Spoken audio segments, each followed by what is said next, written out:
Përshëndetje të dashur miq, faleminderit që keni zgjedhur aty CNN, keni zgjedhur Dita Jonë për të filluar ditën tuaj dhe ne jemi këtu për t'ju shërbyer nga ora 7 deri në orën 8:45 minuta. Shpresoj të jetë një ditë e këndshme dhe jeni në shoqërinë tonë, pra mirëmëngjes nga unë Alona Minga. Mirëmëngjes nga unë Blendi Sala, jemi çdo mëngjes me ju nga 7 deri në 8:45 minuta zonë zotrin dhe sot është e martë, data 18 qershor. Këta janë disa prej titujve kryesor të gjërave që do të kemi sot në program.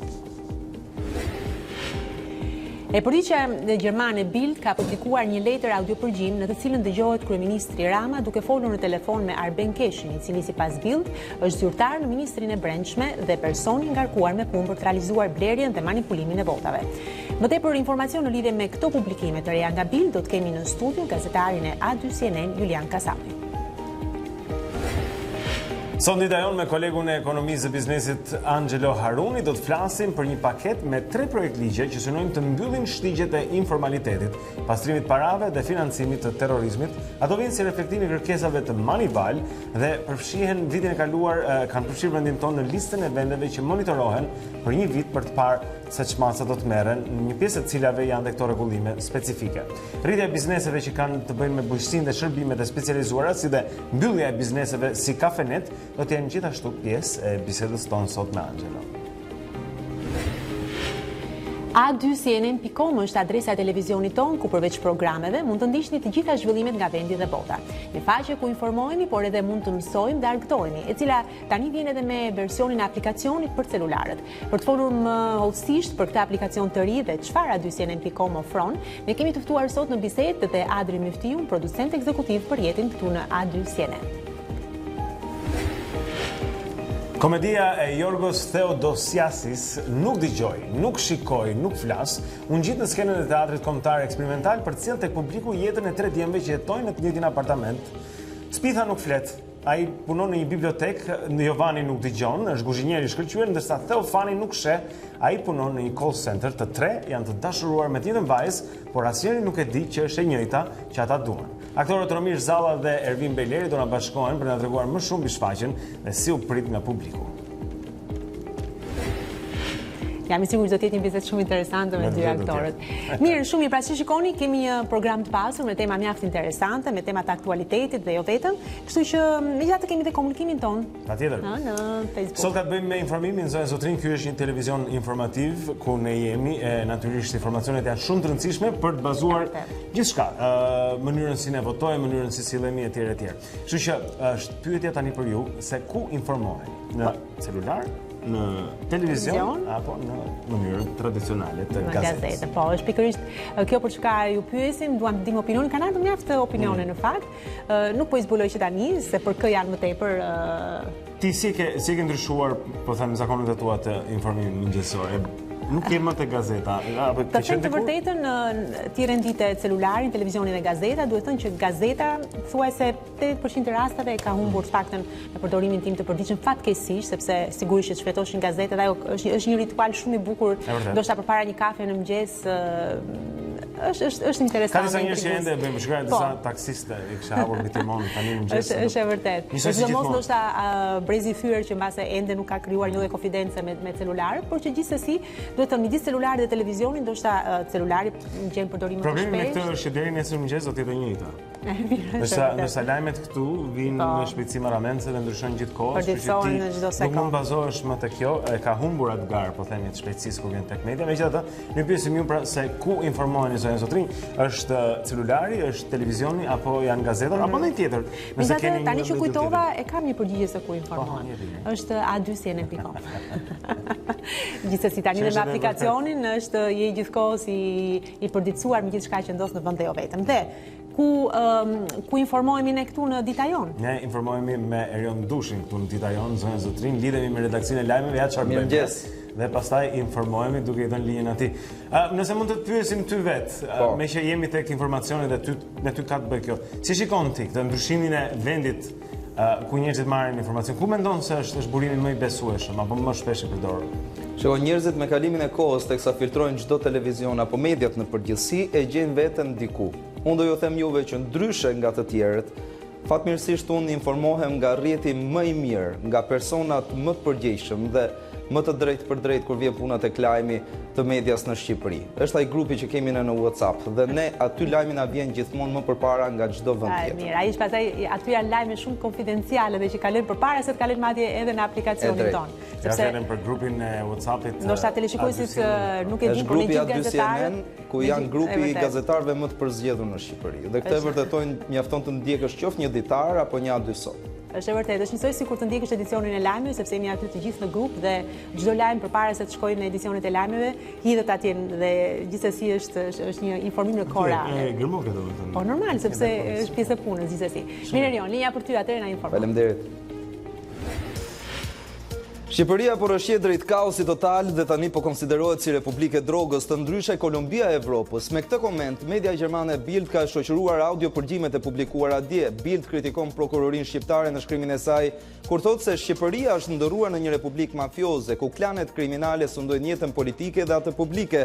Korrupsioni është një gjë normale, gjithashtu dhe blerja e votës, tekso media gjermane, duke shtuar se në bazë të përgjimeve kryeministri Rama ishte në dieni dhe pjesë e manipulimit zgjedhor, ndër të tjera Bild shkruan se Shqipëria rrezikon të kthehet në një kërcënim për Ballkanin e paqëndrueshëm.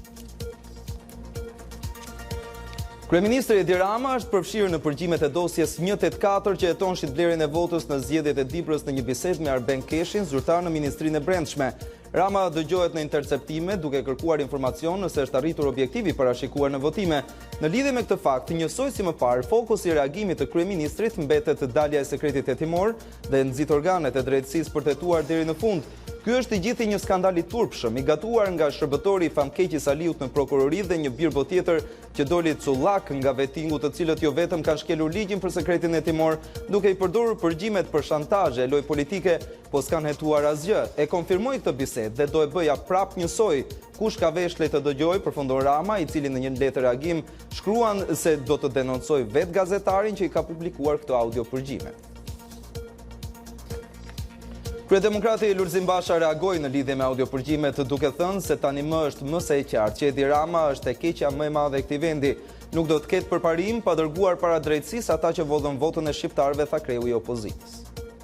Sot që çdo njeri e ka kuptuar se Edi Rama ka ardhur në pushtet dhe e ka mbajtur pushtetin përmes bashkëpunimit me krimin për të blerë, friksuar, dhunuar dhe ndëshkuar qytetarët me qëllim manipulimin e votës, pikërisht sot, unë dhe gjithë demokratët duhet ndiheshim të shpaguar për shpërfilljen, për çmimin, sharjet, sulmet dhe dhunën e padrejtë që është derdhur mbi ne nga të gjitha anët. Por unë sot ndihem keq dhe i trishtuar. Ndihem keq për gjendjen ku kemi përfunduar si shoqëri, si popull. Jam i trishtuar, sepse sot një vot kushton 4.000 lekë në pazarin e mosbesimit dhe tradhtisë që politika i ka bërë interesave të njerëzve të thjeshtë. Por në vend paralelisht zhvillohen konsultimet mbi datën e re të zgjedhjeve. Presidenti Ilir Meta i ka argumentuar ambasadorëve të Bashkimit Evropian në Tiranë faktin që dekreti për anullimin e datës së zgjedhjeve dhe shtyra e tyre mbështetet në kushtetut. Paraditën e djeshme, Meta në takim me kryediplomatët evropian tha se tashmë dekreti për anullimin e datës 30 qershor e paracaktuar për zhvillimin e zgjedhjeve vendore ka hyrë në fuqi ligjore pasi është botuar në fletoren zyrtare. Gjithashtu mësohet se pjesë e bisedës së Metës dhe ambasadorëve ishte pikërisht kriza që ka përfshirë prej muajsh gjithë politikën shqiptare dhe rreziku i konfliktit civil ku po e çon vendin kryeministri Rama sipas presidentit. Shtetet anëtare pritet ta shtyjnë vendimin për hapjen e negociatave me Maqedoninë e Veriut dhe Shqipërinë me shumë gjasa deri në shtator. Gati të gjitha vendet janë të përgatitura të japin dritën jeshile Shkupit, ndërsa Tirana ka veton e disa anëtarëve. Euroactiv citon disa zyrtarë dhe diplomatë të Bashkimit Evropian ku pohojnë se në rastin e Shqipërisë hapja e negociatave konsiderohet e nxituar. Edhe skeptik të zgjerimit si Gjermania dhe Holanda janë gati të japin bekimin e tyre vetëm Maqedonisë së Veriut, shkruan Euroactiv. Kaq për këtë hapësirë të parë informative. Bashkë ritakojmë pas 30 minutash. Super. Shumë mirë. Faleminderit Erion, ishte Erion Dushi zonën zotrin që na informon sot në mëngjes lidhur me gjithçka që ka rëndësi. Ishte bloku i parë, mbas 30 minuta është një tjetër me të. Do të shohim tani se si është situata në trafik në kryeqytet për një moment dhe pastaj do të kemi një tjetër lidhje për të marrë më shumë informacion nga redaksia jonë. Ndërkohë shikojmë qytetin e Tiranës. Në këto momente e Gjelbërta tregon se rrugët kalohen lirisht dhe atje ku shikoni portokallin, të kuqen dhe vishnjen, në këtë rend ka ngadalësim gjithmonë më të shtuar, pra ku vishnja është ajo që quhet trafiku më i rënduar siç mund të shikojmë, shumica e qytetit sot ende vizatohet në të gjelbër. Shohim që ka disa vonesa në rrugën Dritan Hoxha, te semaforët shohim të kuqe dhe portokalli atje. Gjithashtu vonesa ka tek 21 dhjetori, zonë zotrin, ka pak ngjeshje pra në kryqëzim nga të dy anët, edhe ardhja për në qendër, edhe dalja nga 21 dhjetori në drejtimin e kombinatit gjithashtu. Shohim se rruga e Kavajës në skajnë e poshtë majtas të ekranin do të shikoni pra që ka vonesa pasi kaloni mbi kalimin e Unazës së Re, rruga e Kavajës drejt kombinatit bëhet e vështirë. Gjithashtu edhe në qendër shohim diku në mes të rrugës Kavajës midis 21 dhjetorit dhe sheshit Skënderbej pra tek Kisha Katolike shikojmë që ka ngjeshje, ka vonesa në trafik në këto momente. Ndërkohë rruga e Durrësit gjithashtu, rruga e Dibrës do të thosha shfaqet me probleme të zakonshme që ka dhe vonesat në këtë orë të ditës është nga Selvia deri tek prekja me rrugën e barikadave që rruga e Dibrës do t'ju shkaktoj vonesa. Gjithashtu shohim se edhe tek qendra spitalore universitare Nën Tereza ajo ndodhet në skajnë lart të faqes, gjithashtu pra ka vonesa. Në këtë moment megjithatë Tirana është e qarkullueshme ende për këtë orë të ditës. Sa është në këtë moment? Është 17 minuta, kështu që është ende herët.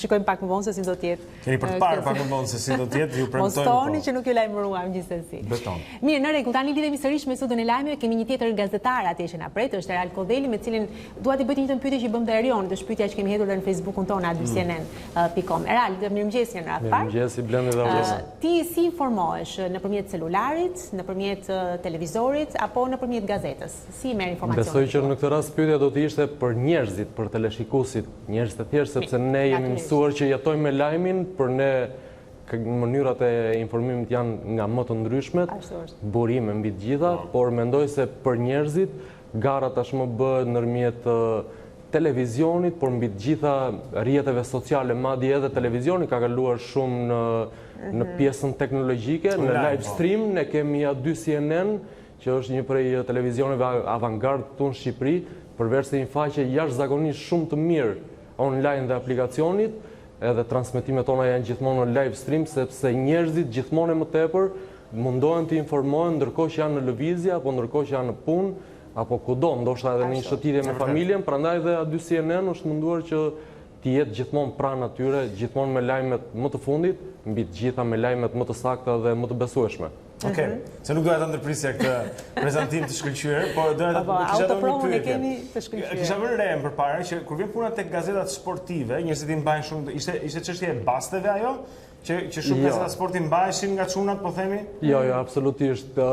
Gazetat në përgjithësi, jo vetëm gazetat sportive, fatkeqësisht në Shqipëri ka mbetur vetëm një gazetë sportive, është Panorama Sport në treg, por fatkeqësisht të gjitha gazetat e kanë vuajtur këtë pjesën e printit të shkruar. Nëse në Shtetet e Bashkuara apo në Angli kriza nisi afro 15 vjet më parë apo 10 vjet më parë, në Shqipëri ka filluar të ndihet në këto vitet e fundit. Gjithsesi printi i shkruar është në krizë në Shqipëri edhe për konceptin, për mënyrën se si punohet atje, sepse nuk mund të punohet më me lajmin e fundit. Lajmi i fundit tashmë i përket ose televizionit, por mbi të gjitha mediave online në internet. Që duhet lajmi më i thellë, kam përshtypjen. Duhet lajmi më i thellë, duhet analiza dhe mbi të gjitha duhen grafika dhe shtjellime të cilat në botë realizohen dhe përsëri vuajnë, ndërsa në Shqipëri mungojnë dhe imagjinoni se sa vuajnë këtu gazetat. Është vërtet, e vërtet. Mirë, ne duam ta informosh dhe ta japësh informacionet e para të ditës për sportin, jemi duke të dëgjuar. Do ta nisim njëherë me Partizanin që prezantoi trajnerin e ri, italianin Franco Lerda. Jam i lumtur që jam në Shqipëri, jo vetëm se jemi fqinj, por kemi dhe nivel kulturor të përbashkët. Kam dëgjuar për Partizanin. Do të përgatitemi sa më mirë për ndeshjet e Championsit dhe të konfirmohemi në krye të kampionatit, u shpreh trajneri italian. 51 vjeçari së fundmi ka punuar te Vicenza në vitin 2016, kur skuadra luante në Serie B italiane për të rikthyer në mars të vitit 2018 me ekipin që këtë herë luante në Serie C. Kulmi i karrierës së Lerdas ka qenë drejtimi i Torinos, ndërsa ka punuar edhe te skuadra si Pescara dhe Lecce. Lerda zëvendësoi Skënder Gegën e larguar edhe pse arriti ta rikthente Partizanin te titulli kampion pas 26 viteve mungesë. Pak orë pas prezantimit të trajnerit, Partizani ka bërë të njëjtën gjë edhe në merkato duke zyrtarizuar 2 super goditje. William Cordeiro nga Kuksi dhe Sin Hakaj nga Teuta do të vishën të kuq për sezonin e ardhshëm me opsion rinovimi edhe për një tjetër vit. Kampionët blindojnë kështu kraun e majtë të mbrojtjes, teksa me afrimin e brazilianit Cordeiro, skuadra e trajnerit Lerda do të ketë tashmë më shumë kualitet në fazën ofensive. Të dy futbollistët janë bashkuar ekipit që do të zhvilloj fazën përgatitore për 2 javë në Sloveni në prag të ndeshjeve të Champions League. Dhe do të qëndrojmë te ndeshjet. Sot është dita e madhe, sot është dita e Shortit në Union. Partizani do të njohë kundërshtarët e mundshëm, Shorti propozon emra të frikshëm nga Celtic në Skoci, te Karabaku në Azerbajxhan dhe Sheriff Tiraspoli. Përsa i takon Shkëndijës, kundërshtarët e mundshëm janë Suduva, Cluj nga Rumania apo edhe Ferencvarosh, ndërkohë që Feronikeli ka si kundërshtar të mundshëm Bate Borisov dhe Mariborin apo dhe Rosenborgun. Në Europa League gjithashtu Kuksi mund të përballet me Milsami Orej, me Muran, Debrecenin nga Hungaria.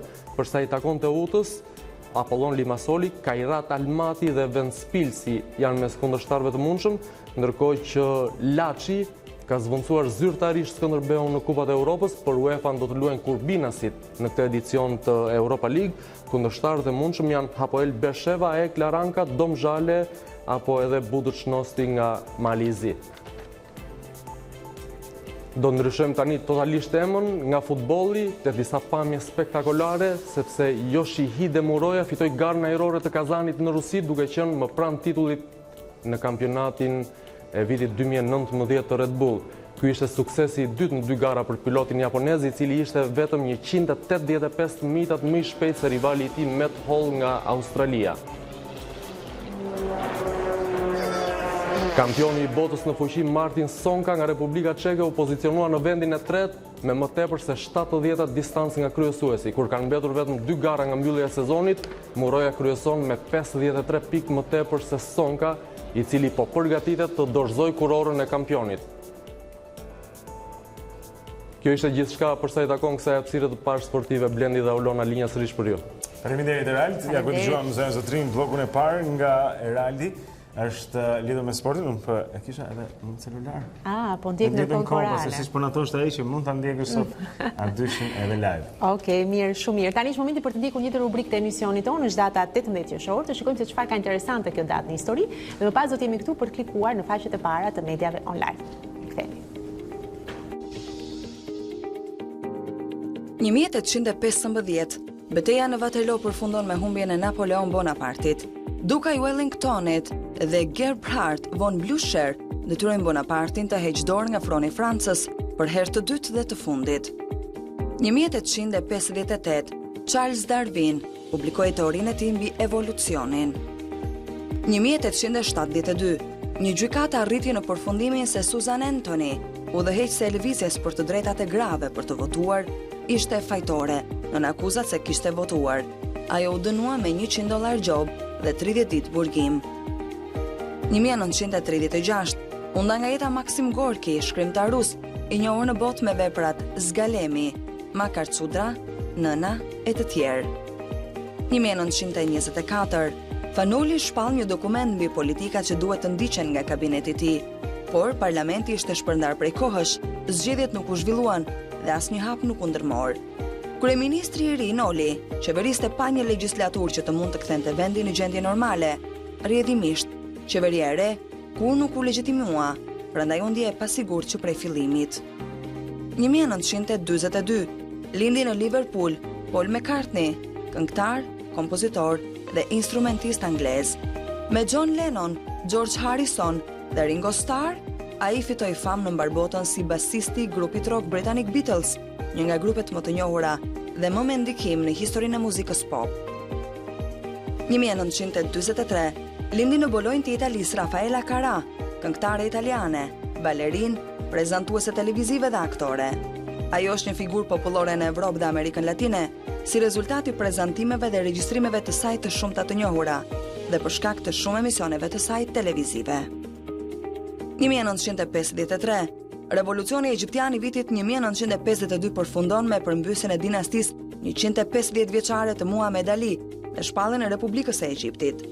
Sipas shumë gazetarëve perëndimor që e kishin intervistuar atë dhe sipas njerëzve që e njihnin, gjuha e vetme që ai dinte rrjedhimisht ishte shqipja, edhe pse ishte gjithashtu kompetent në turqisht. Aliu qeverisi Egjiptin nga viti 1805 derisa vdiq në 1848. 1981, epidemia AIDS njihet zyrtarisht nga ekspertët mjekësor në San Francisco të Kalifornisë.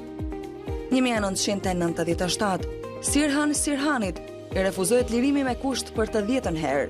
Ai kishte vrarë kandidatin presidencial amerikan Robert Kennedy në vitin 68. 2006, Kazakistani lëshoi satelitin e vet të parë në hapësirë. Okej.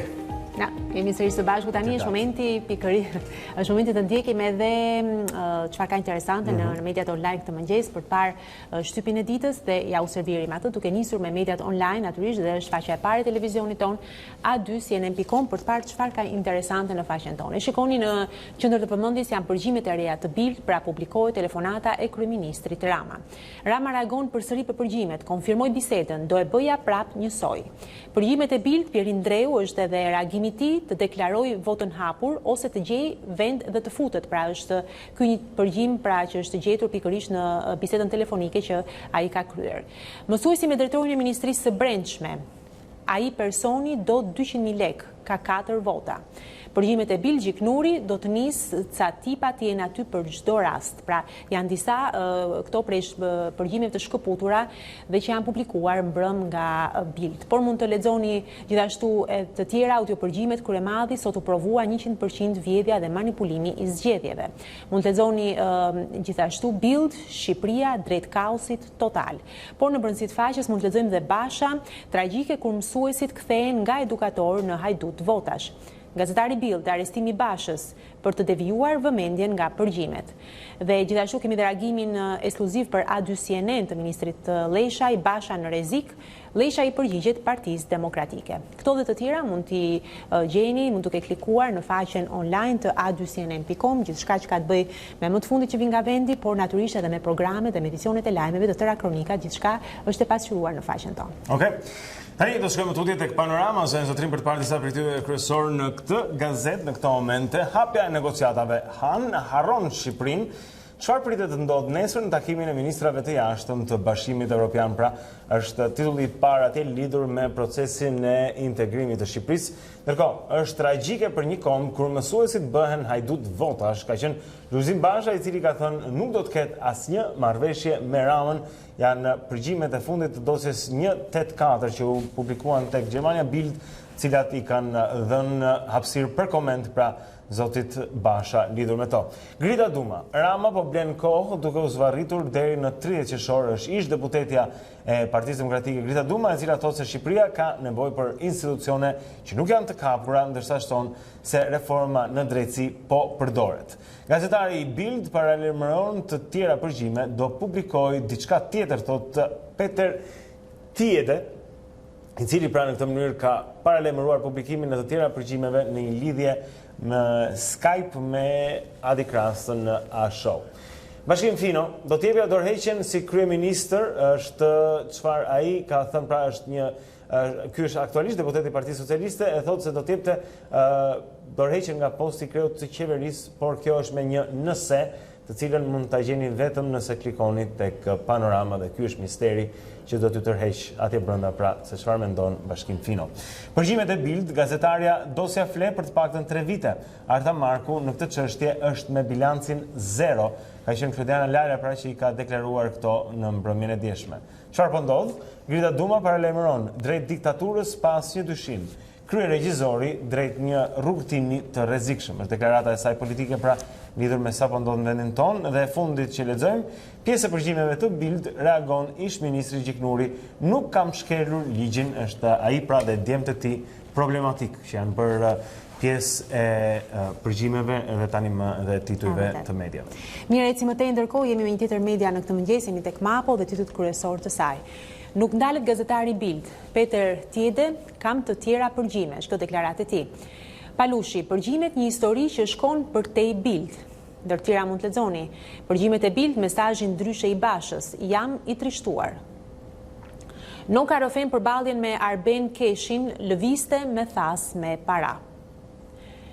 Morali pas ka vdekur, pra është një tjetër shkrim që lidhet pikërisht me përgjimet e Bild, ndërkohë që eci më tej. Përgjimet e Bild, zëri i Amerikës Arben Keshi u emërua më pas drejtor në Ministrinë e Brendshme. Rama i kërcënoi me gjyq, Peter Tjede i bëra dëm madhërisë tuaj, pra është ky reagimi i gazetarit mbasi ka marrë vesh se edhe kryeministri do ta hidhte në gjyq. Shkrimi i plot përgjimet dëshmojnë se qeveria manipuloi zgjedhjet. Por mund të lexoni gjithashtu përgjimet pra në lidhje me këtë temë, çdo të bëj Meta nëse e shkarkon parlamenti, flet këshilltari i tij. Do të çoj disa çuna janë problematik, pra gjyknuri thyen heshtjen, por ndër të tjera mund të lexoni nga Birn si nisën hetimet për zgjedhjet e Dibrës, çfarë përmbajnë 60 si ditë. Përgjimet Fatos Lubonja, Rama duhet t'i jap dorëheqjen. Kush është Salis Kura, shefi policisë i njohur edhe për kanabisin. Spiropali haron përgjimet, sulmon opozitën, koha të fshim llumin. Dhe sërish me përgjimet, Kryemadhi u provua totalisht se zgjedhjet janë ilegjitime, pra si shikoni në qendër të vëmendjes të Mapos të mëngjes, ka të bëjë dhe tema e përgjimeve të publikuara mbrëm nga Bild, me sa duket jo vetëm Mapo, por edhe faqe të tjera online këtë mëngjes. Por ne vazhdojmë tek. Do të vazhdojmë me të tjera media zonjë zotrin, do të mbetemi me të njëjtat personazhe gjithsesi.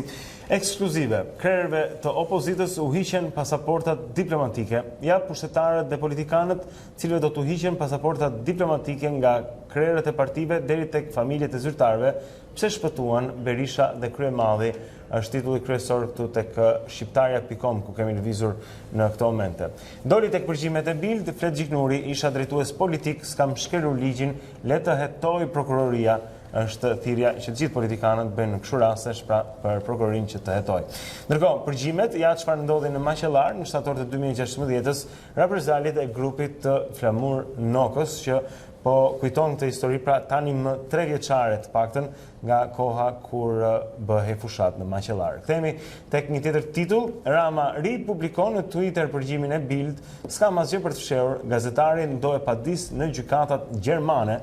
Pra do të ketë një gjyq special gjerman për Peter Tjeden, sipas kryeministrit Rama. Gjithashtu lexojmë, Bild Basha u legjitimua kauza e opozitës, mos prisni që të ketë një marrëveshje me Ramën, është çfarë ka deklaruar pra nga selia e PD-s kryetari i kësaj partie. Ndërkohë e fundit që lexojmë tek shqiptarja.com, banda e PD-s në përgjimet e Bild noka tek 5 pyetjet, te shtabi i PS-s shkova për ballafaqim, është çfarë ka deklaruar ai.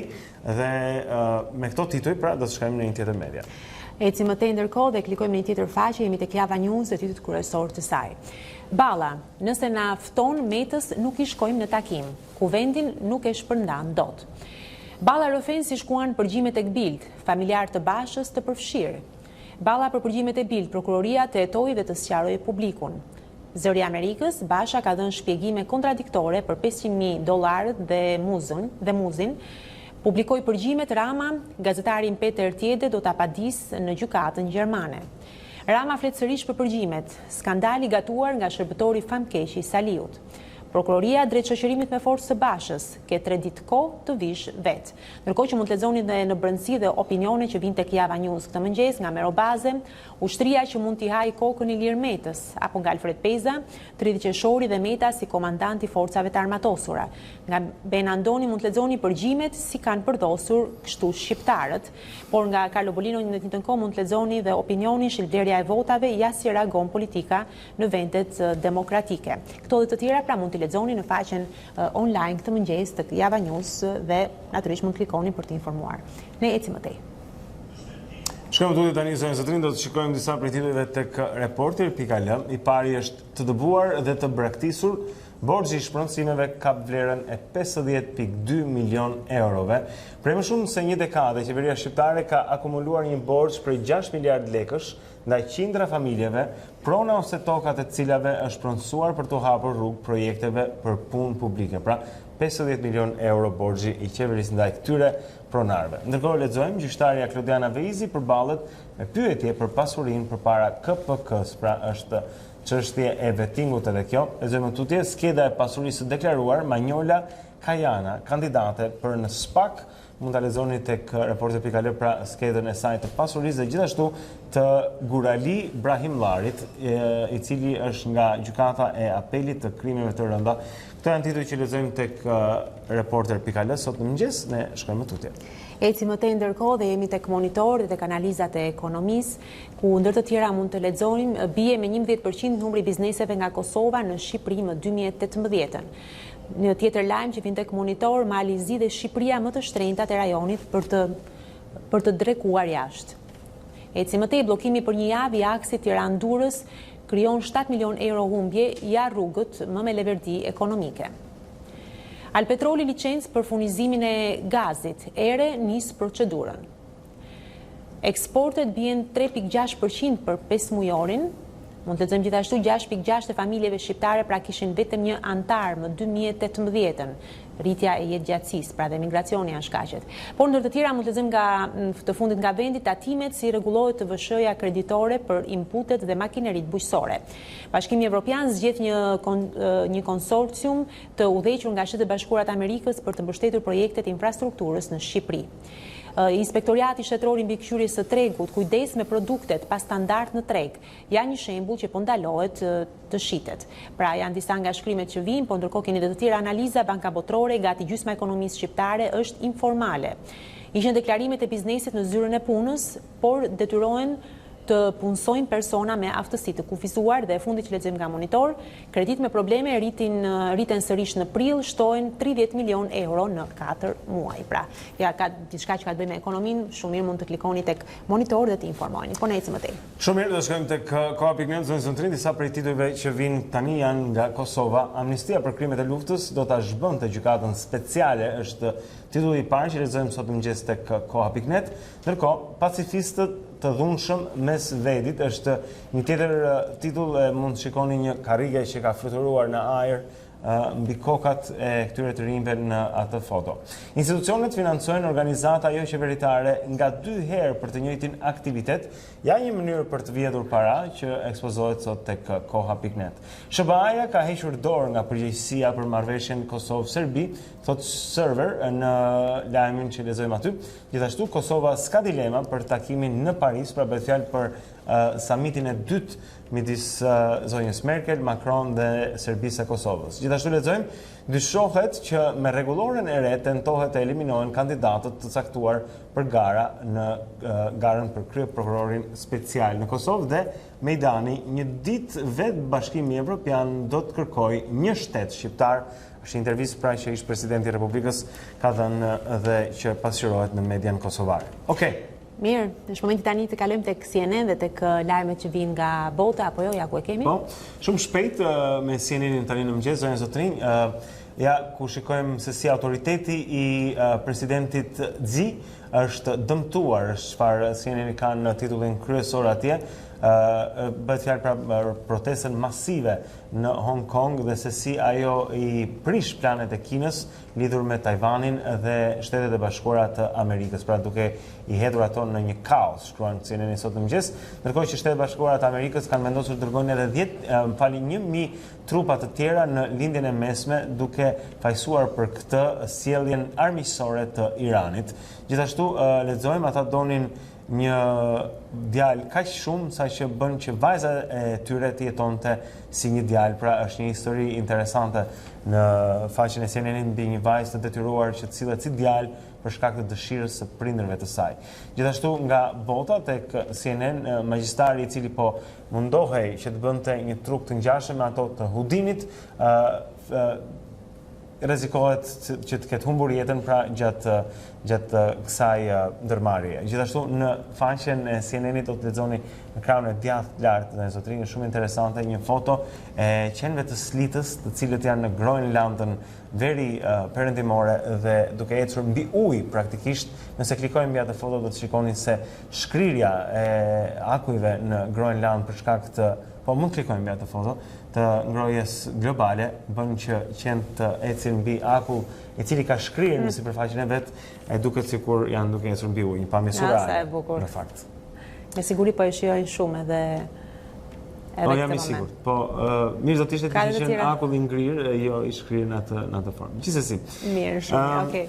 Kaq nga CNN.com sot në mëngjes dhe nga mediat në përgjithësi, ne e kemi mbyllur me to, do të shikojmë disa prej imazheve kryesore të ditës së djeshme, e do të kthehemi këtu bashkë me kolegun tonë Angelo Haruni, do të flasim pak për ekonomi. Po do të flasim për ekonomi, por natyrisht kemi edhe tema të tjera, do të kemi Adri Myftiun që është producenti ekzekutiv që ka të bëjë me rrjetin këtu në A2CNN për të shpjeguar pak sa më shumë edhe për faqen tonë A2CNN.com, se edhe për aplikacionin që sapo ka dalë, besoj do të jetë një mënyrë e mirë edhe për ju për ta shkarkuar në telefonin tuaj dhe për t'u informuar. Këto dhe të tjera këtu në Dita Jonë.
Adri Myftiu është producenti ekzekutiv për rrjetin A2CNN dhe ky është titulli i shkurtuar. Me fjala Adri, mirëmëngjes, mirë se ke ardhur. Flasim pak sot zonja zotrim për A2CNN.com si faqe të televizionit tonë, gjithçka që ofrohet atje, por gjithashtu për një risi e cila ka ardhur javën e kaluar, dhe është aplikacioni i A2CNN.com, cilin mund ta shkarkoni qoftë në Play Store, qoftë në App Store, ta keni gjithmonë me vete. Është një mënyrë jo vetëm për të parë televizionin live gjatë gjithë kohës, por edhe për të qëndruar të informuar çast pas çasti, ndërsa ne i dërgojmë ato lajme në drejtimin tuaj. Është vërtet. Janë ato aplikacione të cilat bëjnë pjesë e ditës tonë dhe na bajnë gjithmonë të informuar. Por Adri, në fakt ne kemi jetur dhe një pyetje në Facebook, ti e di shumë mirë, që ka të bëjë pra i pyesim teleshikuesit tanë se ku informohen më tepër, në celular, në televizion apo në gazetë. Kuptohet që gazeta e ka një betejë të humbur që në fillim. Po, sigurisht sepse gazeta si një nga mediat më të para që ka ekzistuar, tani është në pjesën, po themi, në fundin e ciklit të saj. Kështu që domosdoshmë njerëzit janë më të prirur drejt celularit, por edhe televizioni akoma nuk është akoma peshë rënd në tregun mediatik. Kështu që mund të themi që celulari dhe televizori janë dhe konkurrent, por në të njëjtën kohë edhe komplementojnë njëra tjetrën, sepse ti fare mirë mund të shohësh programe televizive në telefon. Patjetër. Domethënë kjo është kalimi nga media në media. Atëherë po vjen diçka se edhe gazetat vet nga ana e tyre, për shembull, po mendoj për Washington Post apo New York Times apo tjera gazeta, po themi kryesore, ofrojnë tani në faqet e tyre edhe video. Domethënë shikoni që televizionet kanë atribute të gazetave, siç televizioni ka editoriale që mund t'i lexosh online, po themi. Po nga ana tjetër edhe gazetat ofrojnë produkte tani që gjithmonë janë se këtu dua të dalë. Janë të drejtuara për konsumatorin web, po quhet të rrjetit apo jo? Po ato sigurisht që është dashur që të përshtaten me aktualitetin, me realitetin, edhe janë detyruar që të përqendrojnë të gjithë programacionin e tyre që të tërheqin sa më shumë përdoruesit e internetit. Nëse del një xhiro në rrugë, mund të shohësh që pothuajse të gjithë njerëzit janë me telefonin në dorë, në kafene janë 4 miq duke parë telefonin dhe bisedojnë për ato që po shohin në telefon. Kështu që detyrimisht media dhe biznesi, po themi, duhet të jetë te telefoni që të bëhet pjesë e tyre. Po ja, unë po lexoj disa nga komentet Adri dhe komentojmë bashkë. Për shembull Bardhi thotë sigurisht që në celular, Melsi thotë më mirë në cel, thotë në telefon, domethënë sepse televizionit tashmë janë bërë të njanshme dhe nuk ekziston pavarësia, kështu që më mirë të informohesh direkt nga telefoni. Edhe Lola thotë në celular. Kjo është pak nga telefoni, po edhe ato lajme në telefon e dashur Melsi, dikush i prodhon. Melsi është djalë, Ose djalë, po okej, se unë jam vajza Melsi, po. Jo, është vërtet djalë në këtë rast. Po.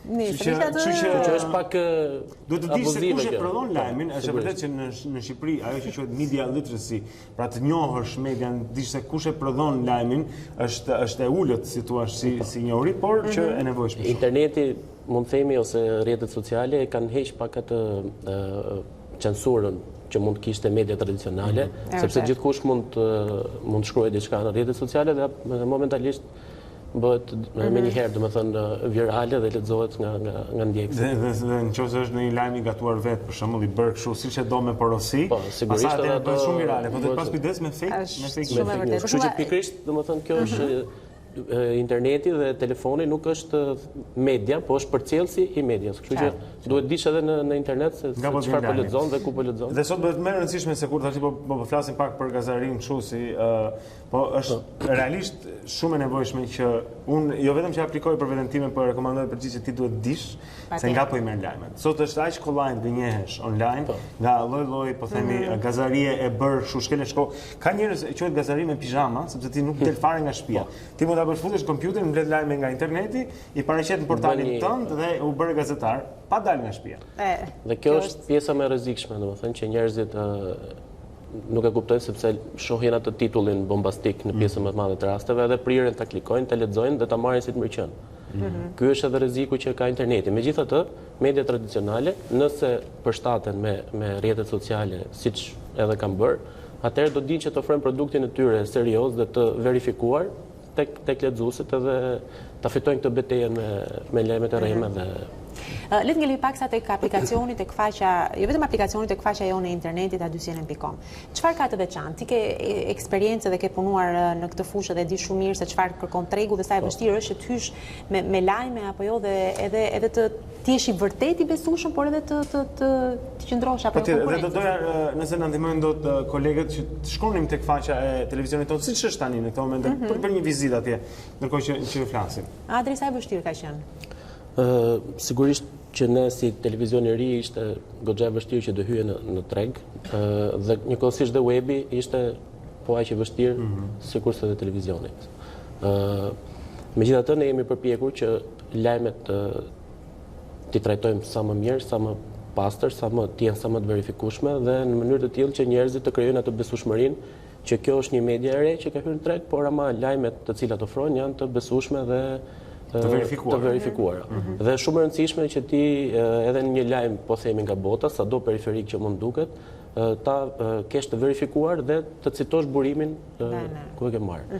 Normalisht ne kemi një mbështetje nga CNN dhe deri diku kemi këtë si burim për lajmet e botës, por është shumë e rëndësishme gjithmonë që lajmet jenë të verifikuara dhe të citohet burimi, sepse përndryshe bëhesh pastaj evaziv edhe si të gjithë. Lajmi nga vendi unë i ndjek vazhdimisht edhe përmes ekranit të adycjenenit, por kur shkoj te faqja Adri që të them realisht, pëlqen seksioni nga bota, pëlqen edhe seksioni i argëtimit, fotogaleritë, që ndonë çfarë klikojnë njerëzit jashtë, po themi, e di që politika dhe lajmi politik është kryesor apo jo. Po, lajmet e politikës sigurisht janë kryesorë, sidomos me zhvillimet e fundit, politika ka marrë gjithmonë më shumë vëmendjen e njerëzve. Megjithatë mund të themi që lajmet e kategorisë argëtim, lifestyle, showbiz, kuriozitete, sporti sigurisht janë po ashtu të klikueshme dhe të lexueshme. Gjithmonë varet nga cilësia e materialit që prodhon, domethënë nuk është se ne jemi përpjekur që edhe fotogaleritë dhe lajmet e showbizit kemi një farë, po themi, niveli, jo të postojmë çdo gjë që del në rrjet, por është vërë re që këto janë lajmet më goxha të preferuara dhe ne kemi dedikuar, po themi, gjithë pjesën e dytë të faqes, ja kemi dedikuar kësaj hapësire, sportit edhe argëtimit. Me lajme nga kinematografia, kuriozitete, nga Udhëtimet, qytetet e botës, fotogaleri të ndryshme nga fotot e ditës që i paraqisin dhe ju në emision, kështu që Adri, natyrisht politika, duke qenë se është një televizion 24 orë me lajme, natyrisht, nuk është generalist, besoj që politika është në qendër të vëmendjes. Është një perceptim tek ne që besoj që ne shikojmë edhe kur hedhim pyetjen tonë shpeshherë në Facebook në faqen e A2 dhe ti e di shumë mirë, që sa herë kur ka pyetje apo kur ne trajtojmë tema politike, gjithmonë ka një bum komentesh edhe pjesëmarrjesh aktive të teleshikuesve tanë.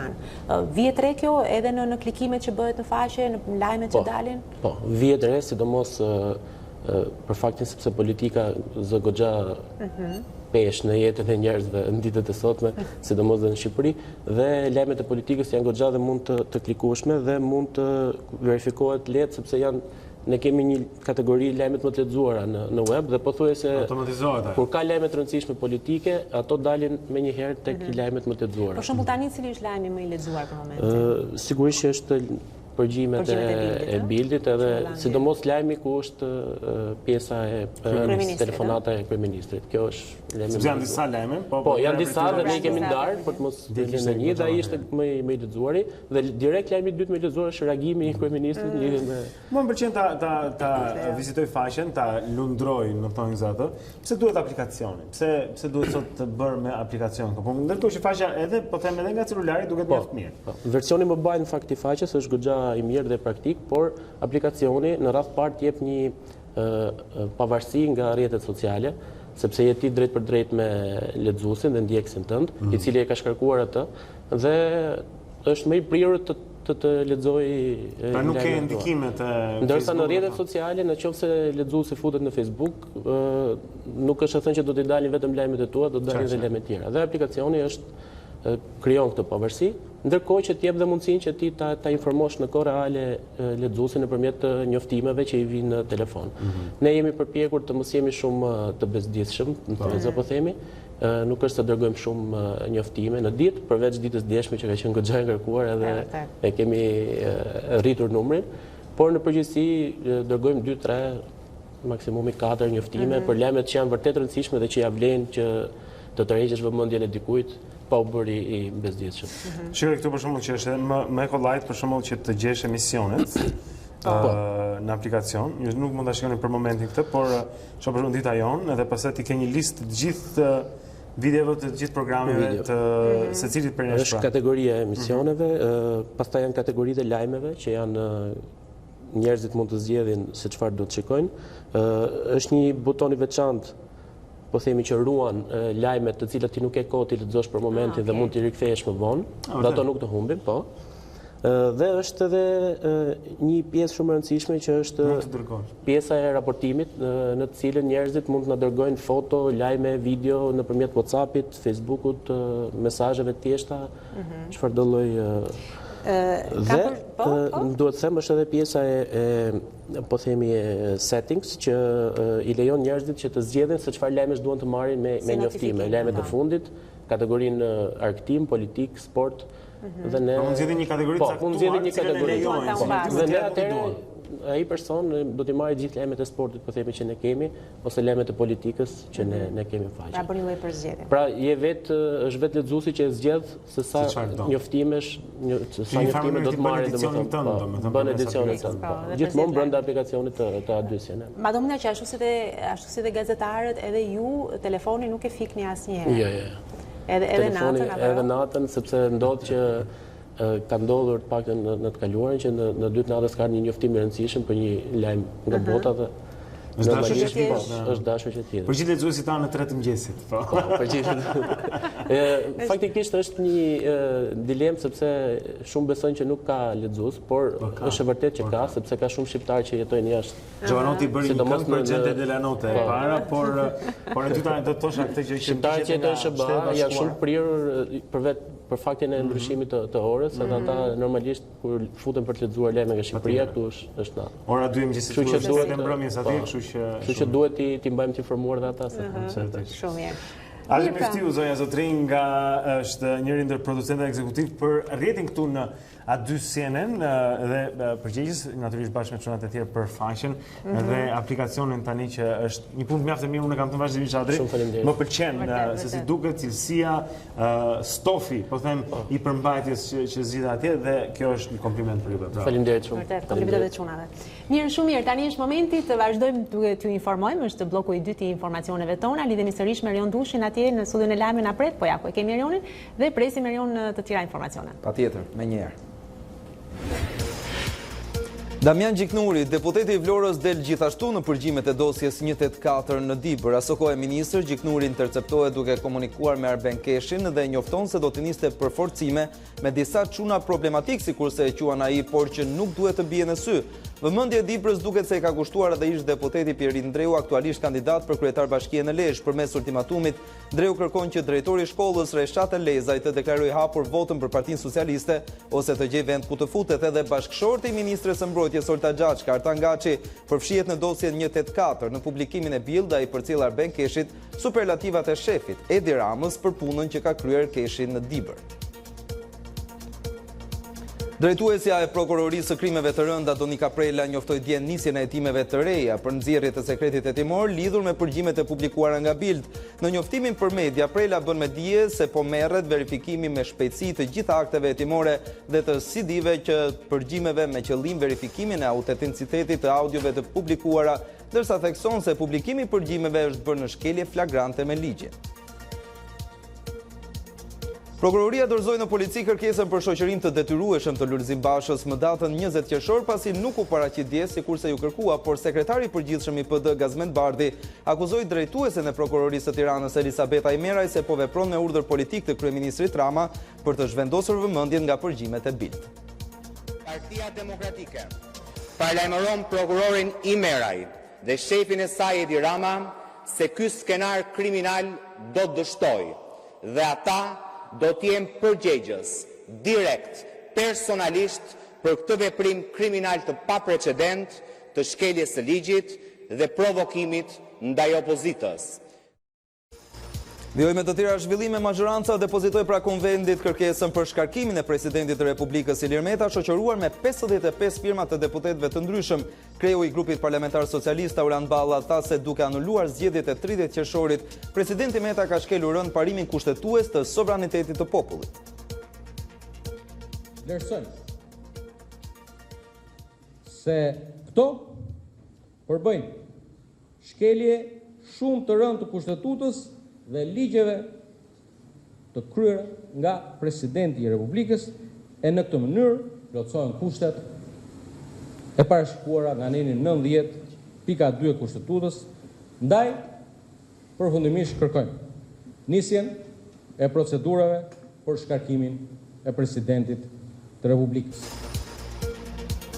Numri i azil kërkuesve nga Ballkani Perëndimor në vendet e Bashkimit Evropian po rritet, ndaj komisioneri i Bashkimit Evropian Dimitris Avramopoulos paralajmëroi se po të vazhdojë një tendencë e tillë, Brukseli do të ndërmarrë hapa konkrete deri në pezullimin e lëvizjes së lirë.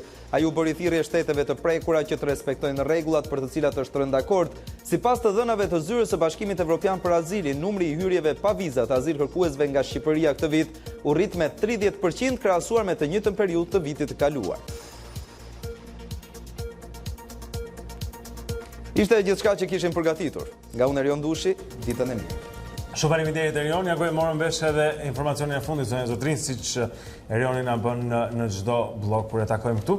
Do shikojmë tani pak trafikun e kryeqytetit në këto çaste, shohim se si paraqitet Tirana. Ju kujtoj se me të gjervër janë ato rrugë ku qarkullohet lirisht. Në Portokalli do të shohim vonesa, në të kuqe e në Vishnje pastaj kur këto vonesa bëhen akoma më të ngadalta e më të gjata gjithashtu.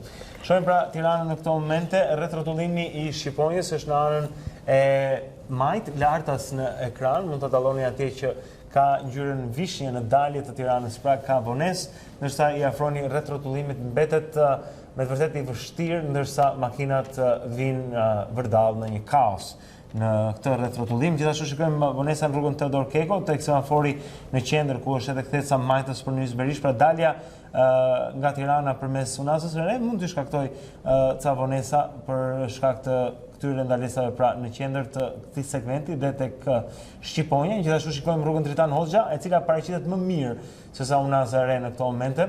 Shohim pak më në qendër të faqes në Brendësi dhe rreth rrotullimin e Zogut Zi, zonja Zotrin në Unaz, do të shikoni se Zogu Zi është i ngadalësuar për shkak të trafikut atje shikojmë që ngjyroset në Vishnje. Shikojmë Unazën e sipërme në rrugën Ferit Xhajko dhe prerjen e saj me rrugën Siri Kodra, ka vonesa në atë skaj të qytetit, ndërkohë rruga e barikadave tek gjimnazi Sami Frashi paraqitet mjaft mirë, është e gjelbër në të dy krahët në këto momente. Shikojmë gjithashtu vonesa tek qendra spitalore universitare Nën Tereza lart në rrugën e Dibrës dhe rruga e Dibrës, ndërsa zbrisni nga Selvia drejt rrugës së barikadave, do të hasni vonesa atje gjithashtu. Shikojmë se vonesa ka në rrugën e Elbasanit, në hartë është në pjesën e djathtë në ultas të ekranit, e shikoni se si bëhet vishnje pra tek semafori ku pritet rruga Elbasanit me Unazën. Kjo tregon ngadalësim do të gjeni në rrugën e Kavajës, sidomos nga 21 dhjetori deri tek dalja pra tek mbikalimi i Unazës së Re. Ajo pjesë e rrugës Kavajës është më e ngjeshur dhe gjithashtu ka vonesa edhe tek kryqëzimi i bllokut Vasil Shapo. Kaq për këtë moment të parë të dytë në fakt të trafikut, është më mirë se sa me sa duket është efekti i verës, sepse e kam në këto muaj kur kemi për trafikun, ndoshta ka më pak student tani, në mëngjes shkollat nuk janë më aktive, shumë shkolla janë mbyllur për momentin e shikon që nuk ka prindër duke i çuar datë, sepse e shoh që ka më shumë të gjelbër. Ja çfarë përfiton nga përvoja. Shikon? Tani më ke edhe ti përvojë në këtë pjesë, besoj që të tërë të pyesin kur të dalin nga shtëpia. Mirë, në rregull, tani kemi informacione vërtet interesante që vijnë nga sporti si për erë dhe si çdo mëngjes në këtë lidhje të dytë me Eral Kodelin. Eral, një për ty. Presidenti i Federatës Shqiptare të Futbollit, Armand Dukas, bashku me homologun e tij çek, Martin Malik, inspektuan punimet e arenës kombëtare, e cila ka marrë formë konkrete. Së bashku presidentët vëzhguan nga afër tribunat, fushën, por edhe ambientet brenda impiantit, të cilat janë thuajse të përfunduara. Pikpyetja e madhe është nëse kombëtarja do të arritë të luajë në shtëpi në muajin shtator, sikurse është parashikuar nga zyrtarët e federatës. Sipas presidentit Duka, po punohet me ritme të larta për të arritur datën e vendosur, që do të ishte një shtysë e madhe për përfaqësuesen drejt rezultateve pozitive.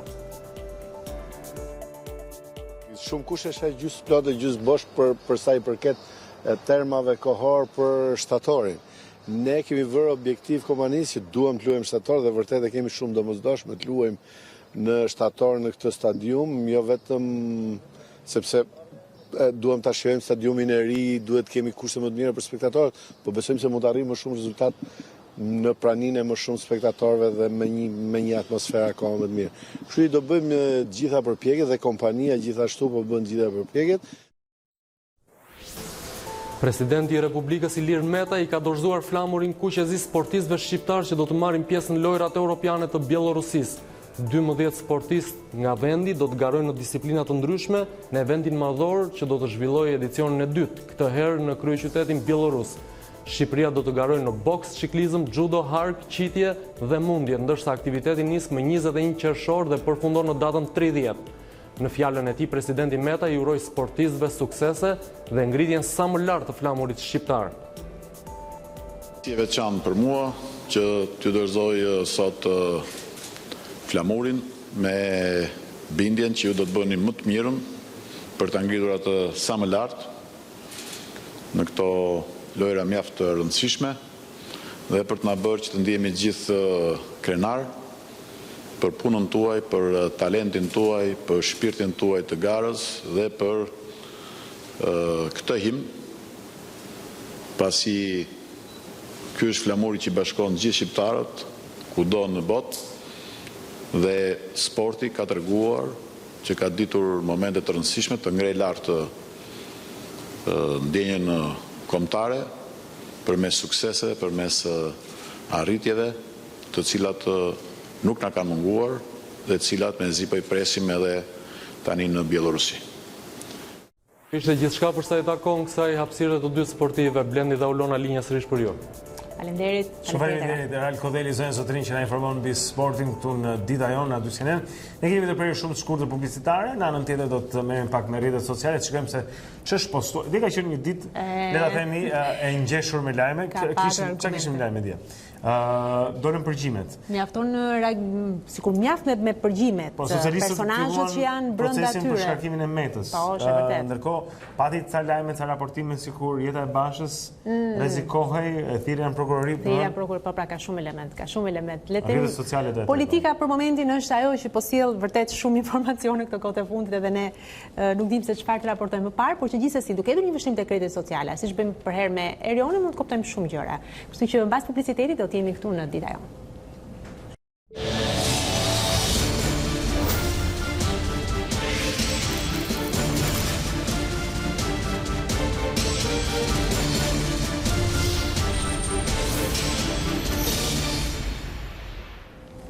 Sërish së bashku tani, siç edhe e lajmëruam pak më parë, do të jemi me rrjetet sociale në një vim pas një dite vërtet të ngarkuar me zhvillime politike dhe jo vetëm, kështu që me Erion Dushën do të përpiqemi të hedhim një vështrim në rrjetet sociale dhe të shikojmë se çfarë ka interesante dhe nëse ato pasqyrojnë, që besoj se po, gjithë ajo patjetër që pasqyrohet çdo gjë. Besoj. Ndoshta kjo është rubrika më e vështirë e rrjeteve sociale, pasi ne kurse nuk mund të prekim dot nga afër apo të gjykojmë apo kritikojmë diçka që ndodh në Shqipëri, por duhet të raportojmë vetëm atë që ndodh. Mirë po, në raportimet e ditës së dieshme ka pasur shumë akuza, ka pasur kundër akuza, nga ana tjetër ka pasur edhe reflektime të gjithë njerëzve, pasi ne jemi në një periudhë 3 vjeçare pas ngjarjeve, pas këtyre përgjimeve telefonike që janë bërë dhe në 3 vjet prokuroria deri sot nuk ka marrë një vendim, madje me sa duket kjo çështje duket se po zvarritet dhe nuk ka ende një lëvizshmëri brenda institucionit ku të ketë ndoshta një vendim ditën e nesërme për këtë, por e para që akuzohet në lidhje me audiopërgjimet në këtë rast është media që i publikon ato, kur të themi të vërtetën, audiopërgjimet janë publikuar për të parë në Gjermani dhe sikurse e pam gjatë ditës së dieshme, e gjithë mazhoranca të paktën e cila ishte e përfshirë drejt për drejt në këto audiopërgjime kritikonte nxjerrjen e sekretit hetimor dhe askush nuk u mor me rastin se çfarë përmbanin këto audiopërgjime në vetvete. Por gjatë ditës së dieshme nëpërmjet rrjeteve sociale ka pasur një luftë verbale. Kryeministri ka qenë jashtëzakonisht i impenjuar që të postojë hera herës në Twitter, por njëkohësisht edhe në Facebook reagime që lidhen me gjithë secilën prej audiopërgjimeve, madje duke shkuar më tej dhe në njërin prej tyre duke akuzuar drejt për drejt gazetarin Peter Tiede, duke thënë që këtë gazetar do ta denoncojë në gjykatat e Gjermanisë të një vendi demokratik, i cili di se ç'është drejtësia dhe di se si të shkojë përpara. Mirë, po në reagimin e tij gazetari ka qenë shumë konkret kur i thot kryeministrit padyshim kreu i shtetit të Shqipërisë nuk ka dëgjuar për lakmin dhe për drejtësinë. Tani Rama i bën thirrje prokurorit të përcaktojë, thot ai, që kur është në Londër tani, Rama duhet të marrë një mësim atje, siç është rasti me prokurorët e pavarur dhe pjata të vërteta funksionuese që gjithashtu janë hunjë të mëparshme të energjisë. Ky është një përkthim i Facebook që duket shumë i rënd teksa e lexon, por me pak fjalë, nëse duhet të përkthehemi atë që ai ka shkruar në gjermanisht, është që Rama duke qenë në Londër duhet mësoj disi nga drejtësia dhe se si vepron drejtësia dhe çfarë ndodh në rastet kur një politikan gjithashtu është i përfshirë në afera, sikurse ndodh kjo e nxjerr nga audiopërgjimet e BIRT, sikurse thot gazetari gjithashtu ndër të tjera. To janë pak nga ato që ai ka publikuar, por për të cilat si gazetari i përgjegjshëm ai ka verifikuar më parë dhe nuk mund t'i transmetonte ndryshe. Por pra, ka dërguar, më fal, këtë ka postuar i bie në mbrëmjen e dieshme. Po, ka qenë në mbrëmjen e dieshme, ka qenë menjëherë pas reagimit të kryeministrit, i cili ndër të tjera dhe në mesazhin e fundit të tij ka thënë që do të nëse ne shkojmë tek postimi i radhës është ai kryeministri. Pasi Rama e ka quaj në tonin za. Ja ku e kemi direkt. Kemi menjëherë këtu gjatë ditës së dieshme postimin e kryeministrit ku thotë se kanë vendosur ta çojnë në gjykatat gjermane këtë gazetar dhe në atë vend të bekuar ku drejtësia nuk bën lojra me sekretet hetimore e ku dinjiteti i njerëzve dhe i shteteve respektohet si vlerë e pacënueshme. Le të shohim, thot kryeministri, kush është me të drejtën në këtë histori drejtësie të munguar. Menjëherë pas këtij mesazhi ka dashur të reagojë vetë gazetari duke thënë ndër të tjera atë që ne përcollëm. Mirë po, nuk ka qenë vetëm këta të dy aktorë që kanë folur gjatë ditës së dieshme. Në orët e vona të mbrëmshme, rreth orës 21:30 ka qenë dalja publike e kryedemokratit Lulzim Basha para mediave, i cili ndër të tjera tha që tani më nuk nevojiten fakte të tjera. Të kuptojmë që Edi Rama është kriminali më i madh i Shqipërisë dhe e keqja më e madhe e shqiptarëve, dhe pa dërguar përpara drejtësisë të gjithë këta persona të përfshirë në vjedhjen e votës, ne nuk mund të kemi dot ndoshta një palë zgjedhje ashtu sikurse duhet. Le të themi dhe një klauzul tjetër këtu, që vetë kryedemokrati në gjitha daljet apo takimet në përrethe ka përsëritur shpesh faktin që ekziston një dosje paralele e cila implikon të Damian Gjiknurin, Pjerin Dreun dhe të tjerë zërat të Partisë Socialiste, sikurse dalin këto audio përgjigje. Ishte në dieni të gjithë shkaj. I ka ditur edhe madje ndoshta edhe dëgjuar këto, po them përgjigjime. Patjetër që. Ai është në dieni se për çfarë flet. Përderisa ai dinte dhe emrat madje që ishin të përfshirë në këtë dhe dinte se çfarë do priste, automatikisht mund të themi që gjithsesi prej tyre ka qenë në dieni. Sepse akuza tani qëndron nga ana e socialistëve se edhe për gazetarin gjerman, pra që gjithçka është e koordinuar dhe në shërbim të interesave politike të Partisë Demokratike dhe të LSI-s në këtë rast. E drejt, por pyetja që do bënte çdo qytetar i këtij vendi, njëkohësisht edhe çdo gazetar i mediave, do të ishte për faktin që ne nuk duhet të kapemi tani çfarë doli me sekretin hetimor, se kjo është një hetim që mund të ndërmerret, por ajo që e vret gjithë secilin prej nesh në këtë momente është fakti që në këto 3 vite, sepse bëhet fjalë që audiopërgjimet janë të 2016-ës, bëhet fjalë shtator, tetor të 2016-ës, dhe në këto 3 vite nuk ka ende një vendim për sa i takon këtyre audiopërgjimeve. Pra pse prokuroria nuk ka pasur zë në gjithë këtë proces, apo në gjithë të proceset e morë nga ana tjetër, që sikur se thot ajo është në vazhdim, pasi por i shikohen dosjet si ditë, me sa duket që janë shumë të tilla. Kjo është pyetja që bëjnë të gjithë tani më dhe ky është thelbi i gjithçka. Është si Monela Jaho, e ruan zërin për koncert. Po shiko, atëherë le të fillojmë me vokalicën. Jo, do të them, për shembull, sepse nga ana tjetër Gjiknuri këtu, siç e ke parë. Ai thotë, s'ka ndonjë gjë për të tetuar, unë s'kam bërë ndonjë krim, unë jam funksionar i Partisë Socialiste në qarkun Dibër, këtë bëjmë ne. Çojmë çuna problematik në këtë. Se kjo është çfarë del mbrapa që gjithë prapa skena, dhe jam sigurt që kjo nuk është një gjë ekskluzive e Partisë Socialiste, por e gjithë partive, që prapa skena e zgjedhjeve, ku ne mendojmë që është një ushtrim i drejtës civile, ke pastaj drejtorë të personuar, ke çuna problematik, çuna të dalë nga burgu, çuna që e kupton që ndikojnë në rezultatin e zgjedhjeve shumë më shumë se sa djemtë e mirë dhe vajzat e mira të këtij vendi. Do arrim aty sepse kur të shkojmë tek Pjerin Dreu, i cili gjithashtu ka pasur një reagim, do ju them diçka tjetër që ndodhi gjatë orëve të natës së mbrëmshme. Ju lutem, shkojmë edhe një herë te Damian Gjiknuri, i cili ishte i pari që reagoi në lidhje me audiopërgjimet, përderisa që të gjithë kanë reaguar, por unë kam sjell vetëm zërat konkret që ishin të përfshirë në këtë audiopërgjim. Referuar publikimeve të fundit, thot ai në media, rreth procesit zgjedhor në Bashkinë e Peshkopis në vitin 2016, me synim transparencë dhe hedhjen poshtë të spekulimeve të qëllimshme, sqaroi se për periudhën për të cilët bëhet fjalë ka mbajtur funksionin e drejtuesit politik Partisë Socialiste. Në bisedat e mia telefonike, thot ai, të publikuara audio në gjuhën shqipe, nuk ka asnjë veprim që bie ndesh me ligjin apo shkon përtej komunikimit normal organizativ mes shtabit elektoral në një fushat. Dhe sigurisht se ti Blend është ajo që të bie në sy në këtë gjë, që ti vazhdo punën, por unë për siguri do të dërgoj ca çuna që mjafton mos të bie në sy dhe pjesën tjetër e dërgom ti. Publiku, thot Gjiknuri, duhet të di se si ka mundësi që prokuroria e krimeve të rënda në atë kohë ka përfshirë në përgjim të gjithë shtabin elektoral të Partisë Socialiste me vetëm një kallëzim nga subjekti kundërshtar, Partia Demokratike, madje ka regjistruar hetimin për korrupsion dhe jo për shitblerje votash. Është ky reagimi i Gjiknurit. Ato do ti, zoti Gjiknuri, që publiku të kërkoj. Publiku është shumë interesuar në ato që po thua ti. Është shumë problematik. Kjo është tango pastaj me lajmin, po nejse, okay. Sa po të thash, në qoftë se Monela Jaho ruan zërin, të tjerët bëjnë vokalica për të bërë gati për skenën. Do kalojmë tani tek reagimi i Pjerin Dreut, gjithashtu tani më është kandidat për Bashkinë e Lezhës. Kishte një video goxha interesante dhe për Pjerin Dreun, i cili merrte në telefon drejtorin në një shkolle dhe i thonte atij që të lutem njoftoja atë tjetrin që nëse nuk del hapur ai dhe familja e tij që janë pro Partisë Socialiste, automatikisht të gjej vende të futet.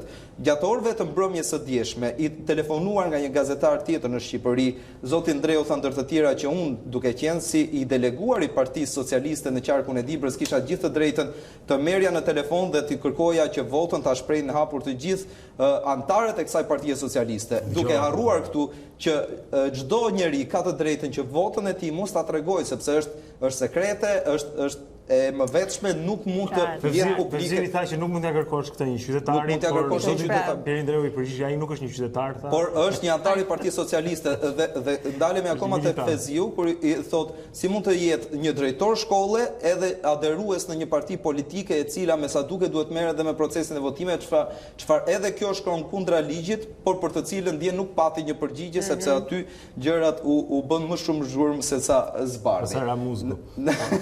Në reagimin e zotit Dreu thuhet se përgjimet janë indicie, por jo prova. Që këtu këtë fond të gjithë. Kjo është fjalia kryesore me cilën nisin të gjithë identifikimin e tyre, po, në rregull. Ka përshtypjen që njerëzit i dëgjojnë me veshët e tyre, krijojnë mendimin e tyre dhe përpëlitjet janë diçka që njerëzit mund gjithashtu të perceptojnë si të tilla. Ajo çka media ka dashur të sjellë në vëmendje gjatë këtyre ditëve është që këto audio përgjime ishin të njohura në popull. Domethënë sepse sikurse është folur edhe në analizat e shumta të programeve që bëhen pothuajse çdo mbrëmje në mediat shqiptare, të gjithë analistët flasin për faktin që të gjithë ne e dimë që këto ndodhin, sepse nuk ndodhin vetëm nga një subjekt partiak, por ndodhin nga të gjitha partitë edhe populli është koshent për këtë çështje. Por publikimi i këtyre audio përgjimeve nga një shtet tjetër e bën akoma më të madh skandalin dhe audio përgjimet nga ana tjetër marrin një vlerë duke qenë se citohen jo vetëm me zërin e personave që kanë telefonuar atë, por përmenden të tjerë, sikurse ishte rasti i ministres së mbrojtjes Olta Xhaçka, i cili thonte që shefi është shumë i kënaqur dhe ka folur me superlativa për ty dhe punën që ti po bën në qarkun e Dibrës. Pra janë të gjitha të hapura tani më dhe të shohim se si do shkojë e gjithë kjo çështje. Mirë. E mbyll reagimin e tij zoti Ndreu, përgjimi është një flusk sapuni se u nisi shitblerje dhe u katandis në telefonata pune normale me socialistë. Dakor. Kjo ishte telefonat normale. Nesër gjej vetën dhe futu është më se normal. Tani ti gjej vend e futu, se ne mbaruam me ty, por ne do të kemi një tjetër kolegë mas pak në studio se zotrin, ne vlëm me foto një ditë më parë dhe Julka Sapi, i cili është marrë gjatë gjithë ditës me këto audio përgjime dhe ka detaj. Shpresojmë të kuptojmë në një më shumë, në një detaj më tepër, sepse vërtet jeni të tërë të çoroditur deri diku, shumë informacione, ishin gati 18 përgjime në mos gaboj dhe të kuptojmë çka më tepër se ku duam të shkojmë. Absolutisht. Gjithsesi me Julka Sapi do të jemi pas pak.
Ja ku kthehemi edhe një herë tjetër këtu në Dita Jonë, në ekranin e A2 CNN, tani bashkë me kolegun Julka Sapi, zonja Zotrini, i cili e ka ndjekur gjatë ditës djeshme gjithë të publikim të audio përgjimeve nga Bild. Juli, mirëmëngjes.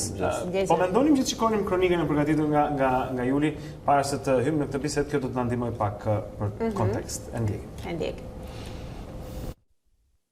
Tabloidi gjerman Bild publikoi një seri prej 16 audio përgjimesh të reja, mes të cilave tregohet dhe mënyra e shitblerjes së votës në Shqipëri. Arben Keshi, drejtori i qendrës së mbyllur për të huajtë parregullt në territorin e Republikës, ishte një nga personat kyç të fushatës së Partisë Socialiste në Maqellar të Dibrës. Materialet tregojnë qartazi se si Keshi bisedon me vartës të tij për pagesat që duhen bërë familjeve në zona të ndryshme për të votuar Partinë Socialiste, punonjës të administratës, por dhe drejtues policie, ndërsa nga bisedat ka dhe kërcënime për vendin e punës për ata që votojnë kundër. Pazaret për votën fillojnë që në audiopërgjimin e 3 dhe të 4 mes Keshit dhe personave që punojnë për të. Për leje, në që si du leje, që ke përdoja? Nëse problemi ati është kështu, pa e do një 200.000 lekë. Sot, kom 4 vota, do të joha dhe një 4 nova. Por mes votuesve ka dhe të pakënaqur, të cilët kërkojnë parat e premtuara. Në njërin prej materialeve del se si drejtori i Ministrisë së Brendshme ka dhe listën e personave të paguar, ndërsa kërkon ballafaqim me votuesit që nuk kanë marrë parat. Ka në gjënë i ke dhënë gjënë si ke dhënë në qëli. Po, të ti dhe. A i ka artu, thot jo. Ka gjabiri? Po. Mere me vete, bire ka. Mija. Por pas blerjes së votës ka dhe kërcënime. Gratë, hurra, qatë jenë. Të do t'ja kujtoni me një gjithë të dhe që këni pru, si ma si këni pru aty. Në që se të në tjenë, do t'jenë pru. Nuk du në të shumë të që se që e ti marë telefon të rinjë qështë, që e ti marë qështë. Në një kohë që ligji pengon përfshirjen e policisë në zgjedhje për Arben Keshin funksionon e kundërta. Ai angazhon dhe shefin e policisë së Kamzës, Sali Skura, për të ndaluar votuesit e Partisë Demokratike drejt kutive të votimit. Mora 3:30 do nisën. I kemi marrë domosë domoshu. Për shitblerjen e votave në Dibër 3 vite më parë, Partia Demokratike dorëzoi në prokurorin për krime të rënda një kallëzim penal, ku pretendonte se në atë qark vepronte një grup i strukturuar kriminal që po blente votat dhe kërcënonte votuesit dibran për llogari të Partisë Socialiste. E pra shitblerja e votës në kërcënim të vendit të punës, ndoshta kjo është dhe gjithë arsyeja që të tërë u tronditëm deri te me këto përgjime, sepse e tham pak më parë, shitblerja e votës nuk është një fenomen që shqiptarët nuk e kanë dëgjuar dhe po çuditen nga këto përgjime, apo jo Jul.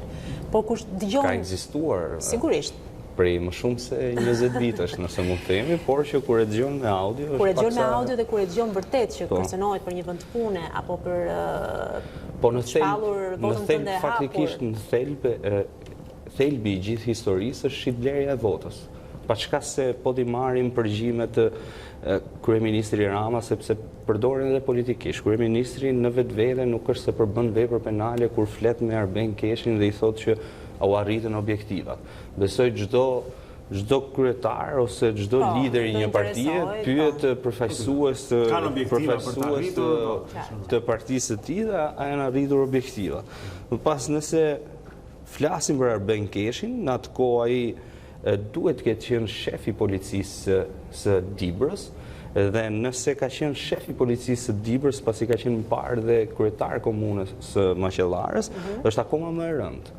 Pra që shefi i policisë merret me histori votash. Tani, sepse policisë e para punës nuk i lejohet merret në të jetë pjesë e procesit zgjedhor, nuk i lejohet me ligj, dhe së dyti është akoma më rënd, por ende nuk është saktësuar mirë se cili ka qenë pozicioni Arben Keshit, por pjesë e strukturave të Partisë Socialiste. Ne dëgjojmë Arben Keshin në dy anë të ndryshme, e dëgjojmë kur ky flet me quaj e pror në Partinë Socialiste, si me zotin Gaçe apo me kryeministrin, ku ky është që tush personi që i respekton ata, po e dëgjojmë duke trashur zërin me të tjerë, pra, kur ky kërkon llogari, thotë të dalin me burra, me gra, me çfarë janë, në çfarë janë, edhe të vjen rresht të votojnë, se përndryshe pastaj shkojnë në ca vende jo të tërshme, po i quajmë siç thanë, edhe për fluturimin nga puna që i bëhej një mësuesi në atë rast ku ishte përfshirë dhe zotin Pieri Ndreu në po i quaj kërcënim me çfarë quaj, me bukën e fëmijëve, me vendin e punës, me ekonominë e shtëpisë, me jetesën e njerëzve, domethënë ti shikon këto mënyra se si njerëzit shtrëngojnë dhe se si procesi zgjedhor tej fasadave dhe atyre që shikojmë në ekran apo në RTV ku ka flamuje, lule, të rinje, të reja, puthen fëmijët, ngrihen bebet në krah, ke këtë anën e errët ku kërcënohen njerëzit me heqje nga puna e gjithë këto çunat problematik apo jo. Po faktikisht gjitha këto diskurse ose këto biseda besoj se janë krejt normale që të bëhen, por kur dalin, ashtu si që thamë, kur dalin si audio përgjime është disi më e rënd. Imagjino të kishin dalë me video përgjime këto. Por mund të them që të paktën në rastin konkret janë 2 persona të cilët përgjohen. Bëhet fjalë për Arben Keshin dhe Drini Gjoqin, që ishte drejtori i drejtorisë rajonale të arsimit në Dibër. Më pas këta 2 persona dalin dhe nëpërmjet këtyre 2 personave dalin dhe lidhjet pra kaq të forta që paska Arben Keshi. Pra Arben Keshi komunikon me kryeministrin. Mund të themi pika e përbashkët. Pra Arben Keshi është personi i cili përgjohet. Arben Keshi më pas dalin lidhjet e tij dhe grupi i tij se sa i mirë organizuar që nga ky grup për çështjen e votave. Arben Keshi flet me kryeministrin, Arben Keshi flet me ish-ministrin e energjetikës i cili i thot do të sjell aty pa merak se do të sjell një furgon me ca çuna, po që mos dalin ata se janë pak problematik, mos të shfaqen shumë. Më pas Arben Keshi jep urdhra, pra ai ka një rrjet të mirëfillt, ndërkohë që ai ka persona të tjerë të cilët punojnë dhe si mësues, të cilët e marrin telefon dhe i thonë kemi kaq vota, por filan Fisteku kërkon 200.000 lekë sepse do të fejohet, një tjetër kërkon 30.000 lekë, 50.000 lekë se ai ka hallet e veta, një tjetër i cili nuk kishte pranuar, kishte ndryshuar mendje dhe në njëri nga përgjimet del dhe se sa e organizuar është kjo histori sa që Arben Keshi ka dhe një listë të personave të cilët i ka dhënë para. Në një nga audio përgjimet, në kronikën që ne ndoqëm, është një person i cili pretendon se nuk ka marrë para. Dy persona të cilët nuk kanë marrë para, ndërkohë që Arben Keshi i thotë sillet i ballafaqojmë sepse shivi ke lista e janë ke lista. Pra, kjo tregon një farë organizimi dhe tregon që kjo histori nuk është se ka filluar para 3 vitesh. Pra, kjo histori ka filluar shumë më herët, do të thënë nuk e kam për tendencë të atakoj njërën ose tjetrën parti, por besoj se të dyja partitë e mëdha janë të përfshira në këtë fenomen në krimin elektoral. Sepse duhet sikur kisha arritur në atë pikë atje ku unë njoh njërin që mbledh vota. Nëse takon dikoj që thotë du me shit, ti merr në telefon zotrin se zotria blen vota, thotë kam njërin, kam ti, Jul, mendon që mund të ketë të tjera përgjime ndërkohë? Po, gazetari gjerman ka paralajmëruar të tjera përgjime. Faktikisht, tashmë çfarë nuk mund të presim nga të dyja dosjet, nëse këtë dosja e parë pra e rastit Avdyla i kishim se si pjesë e grupit kriminal mund të ndikojnë indirekt të thorazi ose edhe drejt për drejt në zgjedhje ose në kandidat ose në kryebashkiak. Kjo dosje tregoi se ç'ndodh pra me zgjedhjet, me krimin elektoral, tashmë presim të shohim se çfarë përgjimesh tjera mund të ketë fragmente nga të dyja dosjet, pasi bëhet fjalë për këto 2 dosje, 386 dhe 184. 184 për çështjen e zgjedhjeve, faktikisht edhe Partia Demokratike kishte vite që artikulonte akuzat për ish-ministrin e energjetikës që në Dibër po bëhet krim elektoral. Tani të krijohet gjithashtu dyshimi i arsyeshëm që Partia Demokratike i ka dëgjuar këto përgjime paraprakisht. Pikërisht. I ka thënë nëse ka shumë vite që se përmendë Gjiknurin do dalin për Gjiknurin, ka shumë kohë që përmendet ish-ministri i energjetikës. Nëse do të luajmë dhe avokatin e djallit, mund të themi që Partia Demokratike i ka disponuar pjesë të dosjes, madje dhe se jo mund të ketë shuar dhe jashtë. Po pra, me që jemi këtu, sepse gjithmonë sidomos dhe kryeministri. E dëmton kjo? E dëmton kjo në një farë mënyrë e marrë në aspektin tënd gazetares, se si shikon ti. Fakti që ka një timing që kanë ata, gjithçka është kronometruar që të lëshohet në publik momentin e dur. Po shiko, kemi edhe çështjen e lobimit, hetimin për çështjen e lobimit rus. Jemi në një situatë ku mund të aludojmë shumë, mund të themi në një kohë që historia e lobimit rus ose hetimi, kush e di ku mund të na çojë përsa i përket dhe pasi është i përfshirë dhe kryetari i Partisë Demokratike, sipas prokurorisë, kemi dhe historinë, pra historinë e përgjimeve. A mund të themi se është përplasje mes këtyre 2 dosjeve? Në fakt është interesante në lidhje me këtë që po thua, sepse gazetari gjerman tha që pikërisht bëhet ose kërkohet rritet në prokurori Lulzim Basha për të rreshtur vëmendjen nga arresti i kryetarit të Partisë Demokratike.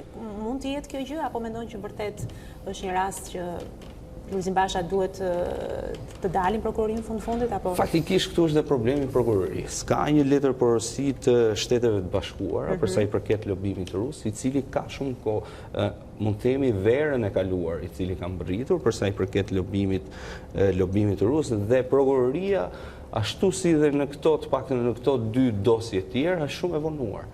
Dhe nuk e di nëse është rastësi ose jo, që të paktën kemi 2 përplasje ose kemi nga njëra anë kemi hetimin e kryetarit Partisë Demokratike dhe nga ana tjetër kemi dosjet dhe valën e përgjimeve të cilat po dalin në tabloid. Ti po thua që okay, ne natyrisht motivet nuk mund t'i dim, po mund të shikojmë faktet edhe mundohemi që të kuptojmë prej tyre. Pra, ka diçka të re prokuroria lidhur me Lulzim Bashën që ndodhi javën e kaluar, i erdhi në një dokument i ri në dorë që do ta marrë tani të pandehur, apo ishte thjesht përfundimi hetimeve, apo mund të themi që e ka pasur para një viti këtë dhe tani e gjen me vend. Është thjesht përfundimi i hetimeve. Prokuroria nuk ka diçka të re, janë letër porosi të mbërritura nga Shtetet e Bashkuara të Amerikës. Të mbërritura ajo është kryesore, një verë e kaluar, një vit më parë. Ndërkohë që tashmë prokuroria si duket është në fazën përfundimtare të hetimeve. Duhet të kujtojmë që prokuroria është në presion të madh pasi është dhe procesi i vetingut. Nuk mund të themi vetëm prokuroria e Tiranës, po e njëjta histori është dhe me prokurorinë e krimeve të rënda. Kujtojmë që vetë drejtuesja e prokurorisë krimeve të rënda ende nuk dihet nëse do të kalojë apo jo procesin e vetingut, ka kaluar shkallën në fazën e parë, por është dhe çështja e komisionerit publik apelimi, pra mund të themi se janë në trysni të vazhdueshme, por kjo nuk do të thotë që nuk duhet të kishte përfunduar detyrën. Pra, kemi kaq indicje nëse kandidati aktual për bashkinë Pierin Dreu, për bashkinë e Lezhës, nëse zgaboj, thotë janë indicje, atëherë nuk e kuptoj se çka bërë prokuroria. Ai me shumë drejt thotë janë indicje, sepse në të vërtetë indicje janë. Ne kemi dhe raste të tjera analoge, të cilat kanë qenë me zë dhe me figurë, të cilat kanë qenë vetëm indicje, dhe gjykata nuk ka shkuar ose prokuroria nuk ka shkuar asnjëherë në provë. Por kjo s'do të thotë që këto audiopërgjime, këto indicje nuk duhet harrojmë dhe impaktin që kanë publik. Pra, që në gjyshin e opinionit ka rregulla të tjera. Nëse flasim me logjikë juridike gjatë gjithë kohës, atëherë nuk ka sens. Opinioni ka logjikën e vet dhe është duke marrë një mendim ndërkohë. Shumë faleminderit Jul Kazabi, zonja Zotri, nga A2 CNN që na informon dhe na ndihmon që të kuptojmë më mirë këtë çështje të dosjeve. Shohim se çfarë ka ndodhur në datën 18 qershor ndër vite, dhe do të kthehemi bashkë me 2 çuna këtu, Romir Zalla dhe Ervin Beleri do të jenë me ne nga shfaqja e tyre më fundit në Teatrin Kombëtar Eksperimental. Jam e sigurt do të jetë një bisedë. 1815, betejë në Waterloo përfundon me humbjen e Napoleon Bonapartit. Duka i Wellingtonit dhe Gerhard von Blücher detyrojnë Bonapartin të heqë dorë nga froni i Francës për herë të dytë dhe të fundit. 1858, Charles Darwin publikoi teorinë e tij mbi evolucionin. 1872, një gjykate arriti në përfundimin se Susan Anthony, udhëheqëse e lëvizjes për të drejtat e grave për të votuar, ishte fajtore në akuzat se kishte votuar. Ajo u dënua me $100 gjob dhe 30 ditë burgim. 1936, u nda nga jeta Maksim Gorki, shkrimtar rus, i njohur në botë me veprat Zgalemi, Makarcudra, Nëna e të tjerë. 1924, Fanoli shpall një dokument mbi politikat që duhet të ndiqen nga kabineti i tij, por parlamenti ishte shpërndar prej kohësh, zgjedhjet nuk u zhvilluan dhe asnjë hap nuk u ndërmor. Kryeministri i ri Noli qeveriste pa një legjislaturë që të mund të kthente vendin në gjendje normale. Rrjedhimisht, qeveria e re kur nuk u legjitimua, prandaj u ndje e pasigurt që prej fillimit. 1942, lindi në Liverpool Paul McCartney, këngëtar, kompozitor dhe instrumentist anglez. Me John Lennon, George Harrison dhe Ringo Starr, ai fitoi famë në mbarbotën si basisti i grupit rock britanik Beatles, një nga grupet më të njohura dhe më me ndikim në historinë e muzikës pop. 1943, lindi në Bolognë të Italisë Rafaela Carrà, këngëtare italiane, balerin, prezantuese televizive dhe aktore. Ajo është një figurë popullore në Evropë dhe Amerikën Latine, si rezultat i prezantimeve dhe regjistrimeve të saj të shumta të njohura dhe për shkak të shumë emisioneve të saj televizive. 1953, Revolucioni egjiptian i vitit 1952 përfundon me përmbysjen e dinastisë 150 vjeçare të Muhamed Ali dhe shpalljen e Republikës së Egjiptit. Sipas shumë gazetarëve perëndimor që e kishin intervistuar atë dhe sipas njerëzve që e njihnin, gjuha e vetme që ai dinte rrjedhimisht ishte shqipja, edhe pse ishte gjithashtu kompetent në turqisht. Aliu qeverisi Egjiptin nga viti 1805 derisa vdiq në 1848. 1981, epidemia AIDS njihet zyrtarisht nga ekspertët mjekësor në San Francisco të Kalifornisë. 1997, Sirhan Sirhanit i refuzohet lirimi me kusht për të 10ën herë. Ai kishte vrarë kandidatin presidencial amerikan, Robert Kennedy, në vitin 68. 2006, Kazakistani lëshoi satelitin e vet të parë në hapësirë.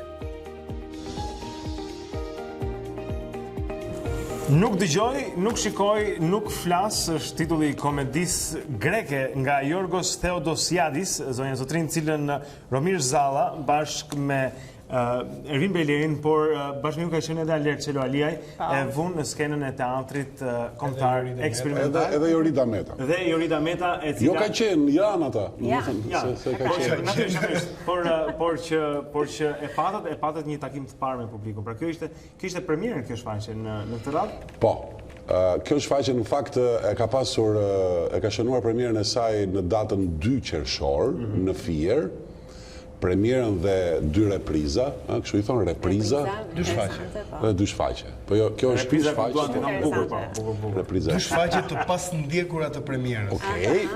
Dhe mas atyre, mas premierës dhe 2 reprizave në Fier, ne, si thua, erdhëm dhe ja propozuam publikut kryeqytetas. Sa bukur e thashte që në gjithë pas ka kap një lloj elokuencë kështu. Edhe për gati 8 net të tjera. Do më thënë të dielën ishte situash nata e 8 dhe jemi në vazhdim me që e nisa po e mbaroj këtë moment të vazhdimit të shfaqjeve. Në datë 27 duam të bëjmë një shfaqje në amfiteatrin të liçeni. Jo, e konsiderojmë pak si sfidë në kuptimin e mirë të fjalës, sepse është një eksperiencë e cila nuk ndodh shpesh, pra të luhet teatr në atë skenë. Dhe ne me idenë e feedbackut të mirë që ka pasur shfaqja deri më tash që flasim, mendojmë që do jetë një natë interesante për publikun, po edhe për ne, pse edhe për ne do jetë eksperiencë interesante. 3 personazh, njëri i ndryshëm nga tjetri. Natyrisht i bashkon kjo dashuria për të njëjtën vajzë, me sa kemi kuptuar. Është shumë interesante. Ervin, na tregon çik për eksperiencën tënde. Ti, personazhi yt? Personazhet kanë një cent të cilë nuk e kanë të lindur, por kanë të marrë aksidentalisht gjatë jetës tyre. Kjo e bën dhe akoma më simpatike edhe situatën. Personazhi që luaj unë e kam i Spitha, faktikisht për vërtetës ka shumë, duke qenë se pjesë greke ka shumë kështu fjalë të emrat janë shumë të çuditshëm.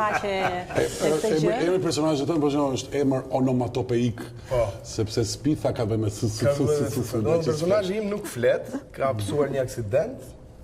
Ai punon në bibliotekë dhe është poet. Punon në bibliotekë dhe ka qejf shkruaj poezi dhe konsideron veten poet nga këta, e ke pasur shumë. BTG. Jo BTG, po shkruan ai poezi. Nga këta që janë kështu. Dallën dyshe pishgëshë. Bën shaka vini, po domethënë edhe në shfaqje kur më ofron poezitë që ai shkruan gjatë shfaqjes, domethënë vini vërtet edhe vargje në skenë. Unë çdo natë lexoj nga poezi të re, domethënë që e shkruan vini në sekondë. Ka filluar ka shumë roli domethënë sa që ka filluar shpejt. Romiri është Jakovi, i cili nuk dëgjon, dhe Alerti Rthofani, i cili nuk shikon. Nuk shikon, po pra. Këta për hir të vërtetë kanë qenë më shok me njëri tjetrin sepse aksidenti domethënë na ka ndodhur të dyve në plasën kokën, rami në një grop që kishte bërë bashkia. Po, rami i posete kishte lënë bashkia, hapi punime dhe kishte lënë pak, siç ndodhe. Kështu që ti humbe dëgjimin në atë aksident, ai humbi shikimin. Kurse unë kam qenë llafazan shumë i madh, që është shumë interesante. Llafazan shumë i madh, i cili Romiri e tregon si histori, sepse Romiri është ai që tregon aksidentet si kanë ndodhur. Këtyre personazheve, nga që flisja shumë u infektuan bajamet dhe vajta për t'i hequr dhe doktori që lloj tap Është korda Është korda. Dëmtoj korda. Pra, duket që është ngritur, pra autori ka ngritur këto premisa që t'i lejojnë pastaj që të krijojë situata komike. I ka vendosur këto tre personazhe, por këta tre personazhe në vetvete nuk mund të pjellin dhe aq humor. Komedia nuk mund të jetë aq e plot në moment që nuk futet një konflikt. Konflikti është ardha e kësaj vajze dhe rënë në dashuri e kësaj vajze këtyre të treve. Domethënë sfida mes tyre, konflikti mes këtyre të treve për të fituar zemrën e kësaj vajze, ajo është një nga pa diskutim kjo është Chelsea edhe është gjetja e këtij autorit grek i cili ndjenin ton nuk jeton më. Kjo është një komedi e cila ka pasur shumë sukses në momentin që ka dalë në fund të viteve 90, diçka vitin 99-2000 në Greqi. Konsiderohet moderne, po them. Konsiderohet pa diskutim moderne. Është një komedi tipike, komedi situate, siç janë këto sitcomet amerikane, ku nuk është se ndodhin gjëra të thella, domethënë dhe me shumë, domethënë, kontradikta apo përplasje në marrëdhëniet midis personazheve, po çdo gjë vërtetet rreth, ose më saktë humori, të themi, komedia vetë, vërtetet rreth situatave që lindin nga mos marrëveshjet që kanë personazhet me njëri tjetrin për hir të kufizimeve fizike që kanë. Natyrisht është komedi, njerëzit besoj jam i sigurt që kanë qeshur mjaft, edhe ne këtu në studio po e kuptojmë që është diçka e këndshme për t'u parë dhe për t'u shijuar, por në fakt ta shkojmë në këndvështrimin tjetër, nga ana e juaj si aktor. Sa e vështirë ka qenë për t'u futur te këta personazh, edhe nëse nuk e di, nëse aktori të parën primare ka fjalën, apo duhet të dëgjoj partnerin, duke mos patur këto element, sa e vështirë është për një aktor që të shprehet pastaj në skenë, edhe për të futur tek personazhi. E ke kapur shumë drejt, domethënë unë pak a shumë kështu jam përpjekur ta shpjegoj edhe kur më kam pyetur herë tjetër për këtë gjë, por ti paraprive përgjigjes time sepse në fakt, e vërteta realiteti ky është, kërkoj ndjes për ata që po dëgjoj për disa të herë, po e them, me që e nisa, që nëse aktori në profesionin e tij është i përgatitur që të jetë gjithë sy e vesh në skenë, domethënë lidhe me marrëdhënien që ndërton me partnerin apo me skenën ku ndodhet, ku diun tash. Në rastin konkret, në rastin tim që më duhet të luaj këtë personazh i cili nuk dëgjon, unë duhet që të fshi gjithçka rreth meje dhe të jem, të themi, vigjilent në thonjza, që të mos ta tradhtoj veten. Të fshi instiktin. Sepse personazhi im nuk dëgjon. Unë e kam sjellë edhe si shembull diku në një vend tjetër ku po e shpjegoja këtë gjë, që më ka ndodhur në prova, nuk jam shumë i sigurt, duhet se ka ndodhur në një shfaqje, që ndërkohë që komunikoja me partnerët e mi përballë, diçka ra nga dekori aty dhe unë instinktivisht ktheva kokën sepse është normale. Që dëgjova, është një reagim i cili më tradhton në sy të publikut dhe nuk e bën të besueshme gjë. Sigurisht publiku e kupton që unë jam aktor që po luaj një personazh tjetër. Megjithatë, duket interesante sepse por shumë më të vështirë e ka pasur, më fal që ndërpres, Vini në vazhdim të pyetjes. Po, na tregon ti Sa ti pritet fjala, po? Se unë nuk flas, unë duhet të flas komplet me shenja dhe unë atë cilin më përkthen është personazhi i luan Romiri. Sa ti di se nuk folëm për këtë trekëndshëm shumë interesant që ndodh mes këtyre treve. Do ku qëndron ai Chelsea dhe ku e merr dhe pikërisht bukurinë konflikti, përveç se është konflikti tremeshkull. Që këta kanë një urë, këta vendosë kanë ura mes njëri tjetër. Për shembull, nëse unë si i person që nuk flet, dua të komunikoj me mikun tim, i cili nuk shikon, unë kam si urë Romirin që nuk dëgjon. Domethënë duke ia shpjeguar me por që shikoj gjestet e këtij. Po që shikon gjestet dhe ja shpjegon. Pra këta nuk funksionojnë dot dyshe. Këta duhet të jenë patjetër të tre që të merren vesh. Ose nëse Theofani që nuk shikon do të komunikojë me Jakovin që nuk dëgjon, duhet të jem unë që e dëgjoj dhe ja shpjegoj me shenja. Të dy nuk merren vesh. Dhe ka situata, ka skena ku ndodhen dy personazhe. Këta dy personazhe me alertë një ndodhen që nuk merren vesh. Dhe aty lind Pra Jakovi dhe Theofani nuk mund të kuptohen. Jakovi dhe Theofani dhe Spitha me Theofani nuk kuptohen. Edhe Spitha me Jakovin duhet të gjithmonë ndërmjetës. Gjithmonë kur janë dy, këta nuk merren vesh me tjetrin. Po ne e keni vënë. E thrasin gjithmonë të tretin që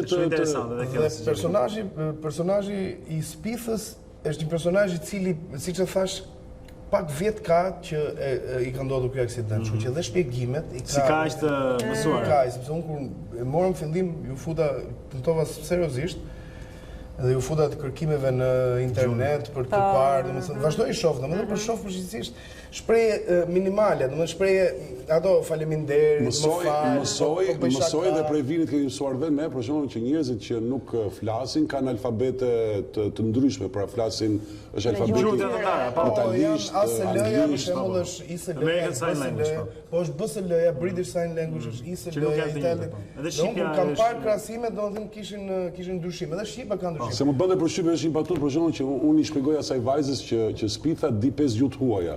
Më thënë, okej, kalonin të njështë, po si ka mundësi, si thotë ku që kjo di 5 gjuhë huaja? Jo, di vërtet 5 gjuhë shenja është huaja. Publiku, kolegja Luela Miftari foli për shfaqjen, jam e kaluar për kishim këtu, dhe njëra ndër gjërat që tha ishte se publiku kishte pritur jashtëzakonisht dhe se është një hyn dhe del duke qeshur nga teatri, domethënë kjo është diçka shumë e veçantë që mban një ritëm të qeshur shumë të fortë.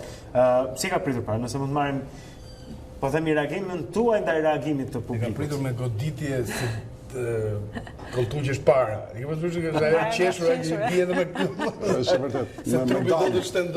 Me dall ka qenë. Mua në fakt do të duhet ta them këtë, më vjen keq. Më erdhi na ka ardhur keq gjithë vetëm për një fakt shumë të thjesht që luan ditë paksa të nxehta dhe ka qenë pak vap, por ne ndoshta një çik më shumë sepse ne kemi qenë të ekspozuar ndaj projektorëve të skenës edhe ka qenë të thënë paksa e vështirë edhe për ne, por edhe për publikun sidomos.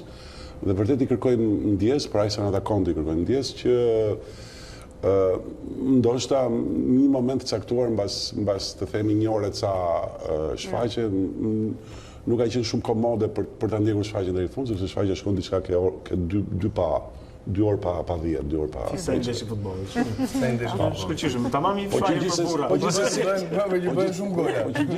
Po gjithsesi për te ndjesës i falenderojmë shumë sepse në fundit shfaqja nuk ka kuptim pa spektatorin dhe kur spektatori vjen dhe mbush sallën plot, kur spektatori del i kënaqur nga shfaqja, kur spektatori ka pasur raste dhe këtë nuk e them për hir të thonurit, ka pasur spektatorë të cilët kanë ardhur dhe kanë parë dhe nga 2 herë dhe nga 3 herë. Aparte vapës e ku të thash. Kjo për ne është një kënaqësi vetë. Fund artisti me këto ngopet, që i erdhën njerëzit që duhet rokitës, sepse... Tek amfiteatri neve besoj duhet të japim diku nga ora 9. Linda fresk do jetë. Teknike të amfiteatrit natyrisht freske, shqyshëm ta shikosh jashtë. Kjo është ky është teatr grek, po e quajmë si pjesë në Greqi lindi teatri dhe konsumohet fillimisht në amfiteatrin, në hapësirat hapura, do është një kthim në origjinë po themi të. Ka lidhje deri diku. Ne tani që më kujtohet për shkak ashtu kështu biles bashkë me vinin të dy ne kemi pasur rast për shkak në Greqi kemi dhënë shfaqje në amfiteatro verore, edhe në Selanik, edhe në Athinë, edhe sigurisht andej është një çik më e përhapur ky lloj trendi të themi, se trend quhet vetëm për ne që jemi gjithmonë 100 vjet anash, se do të thënë bota të gjëra.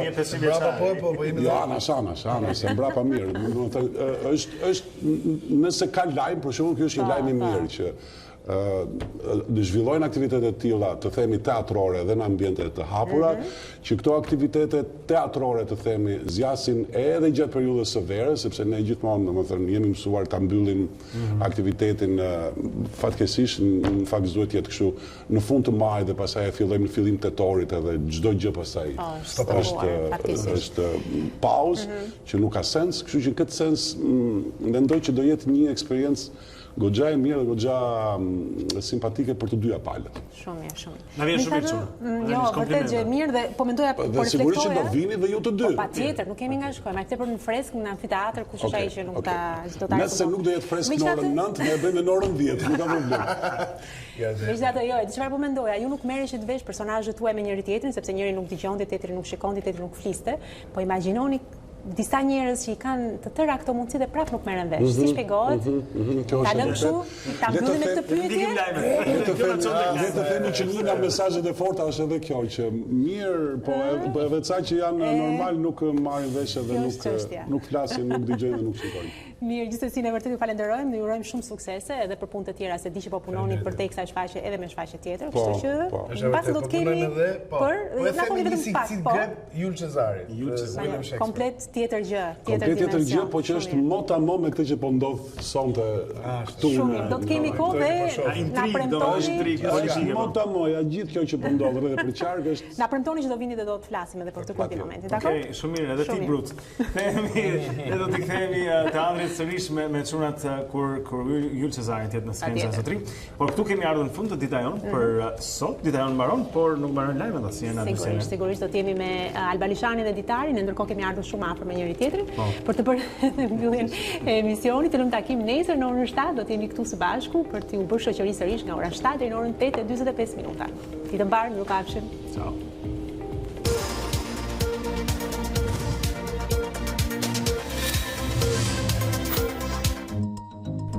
Unë jam Aurona Minga. Dhe unë jam Blendi Salej. Për të parë të gjitha videot e emisionit ton, klikoni subscribe. Regjistroni.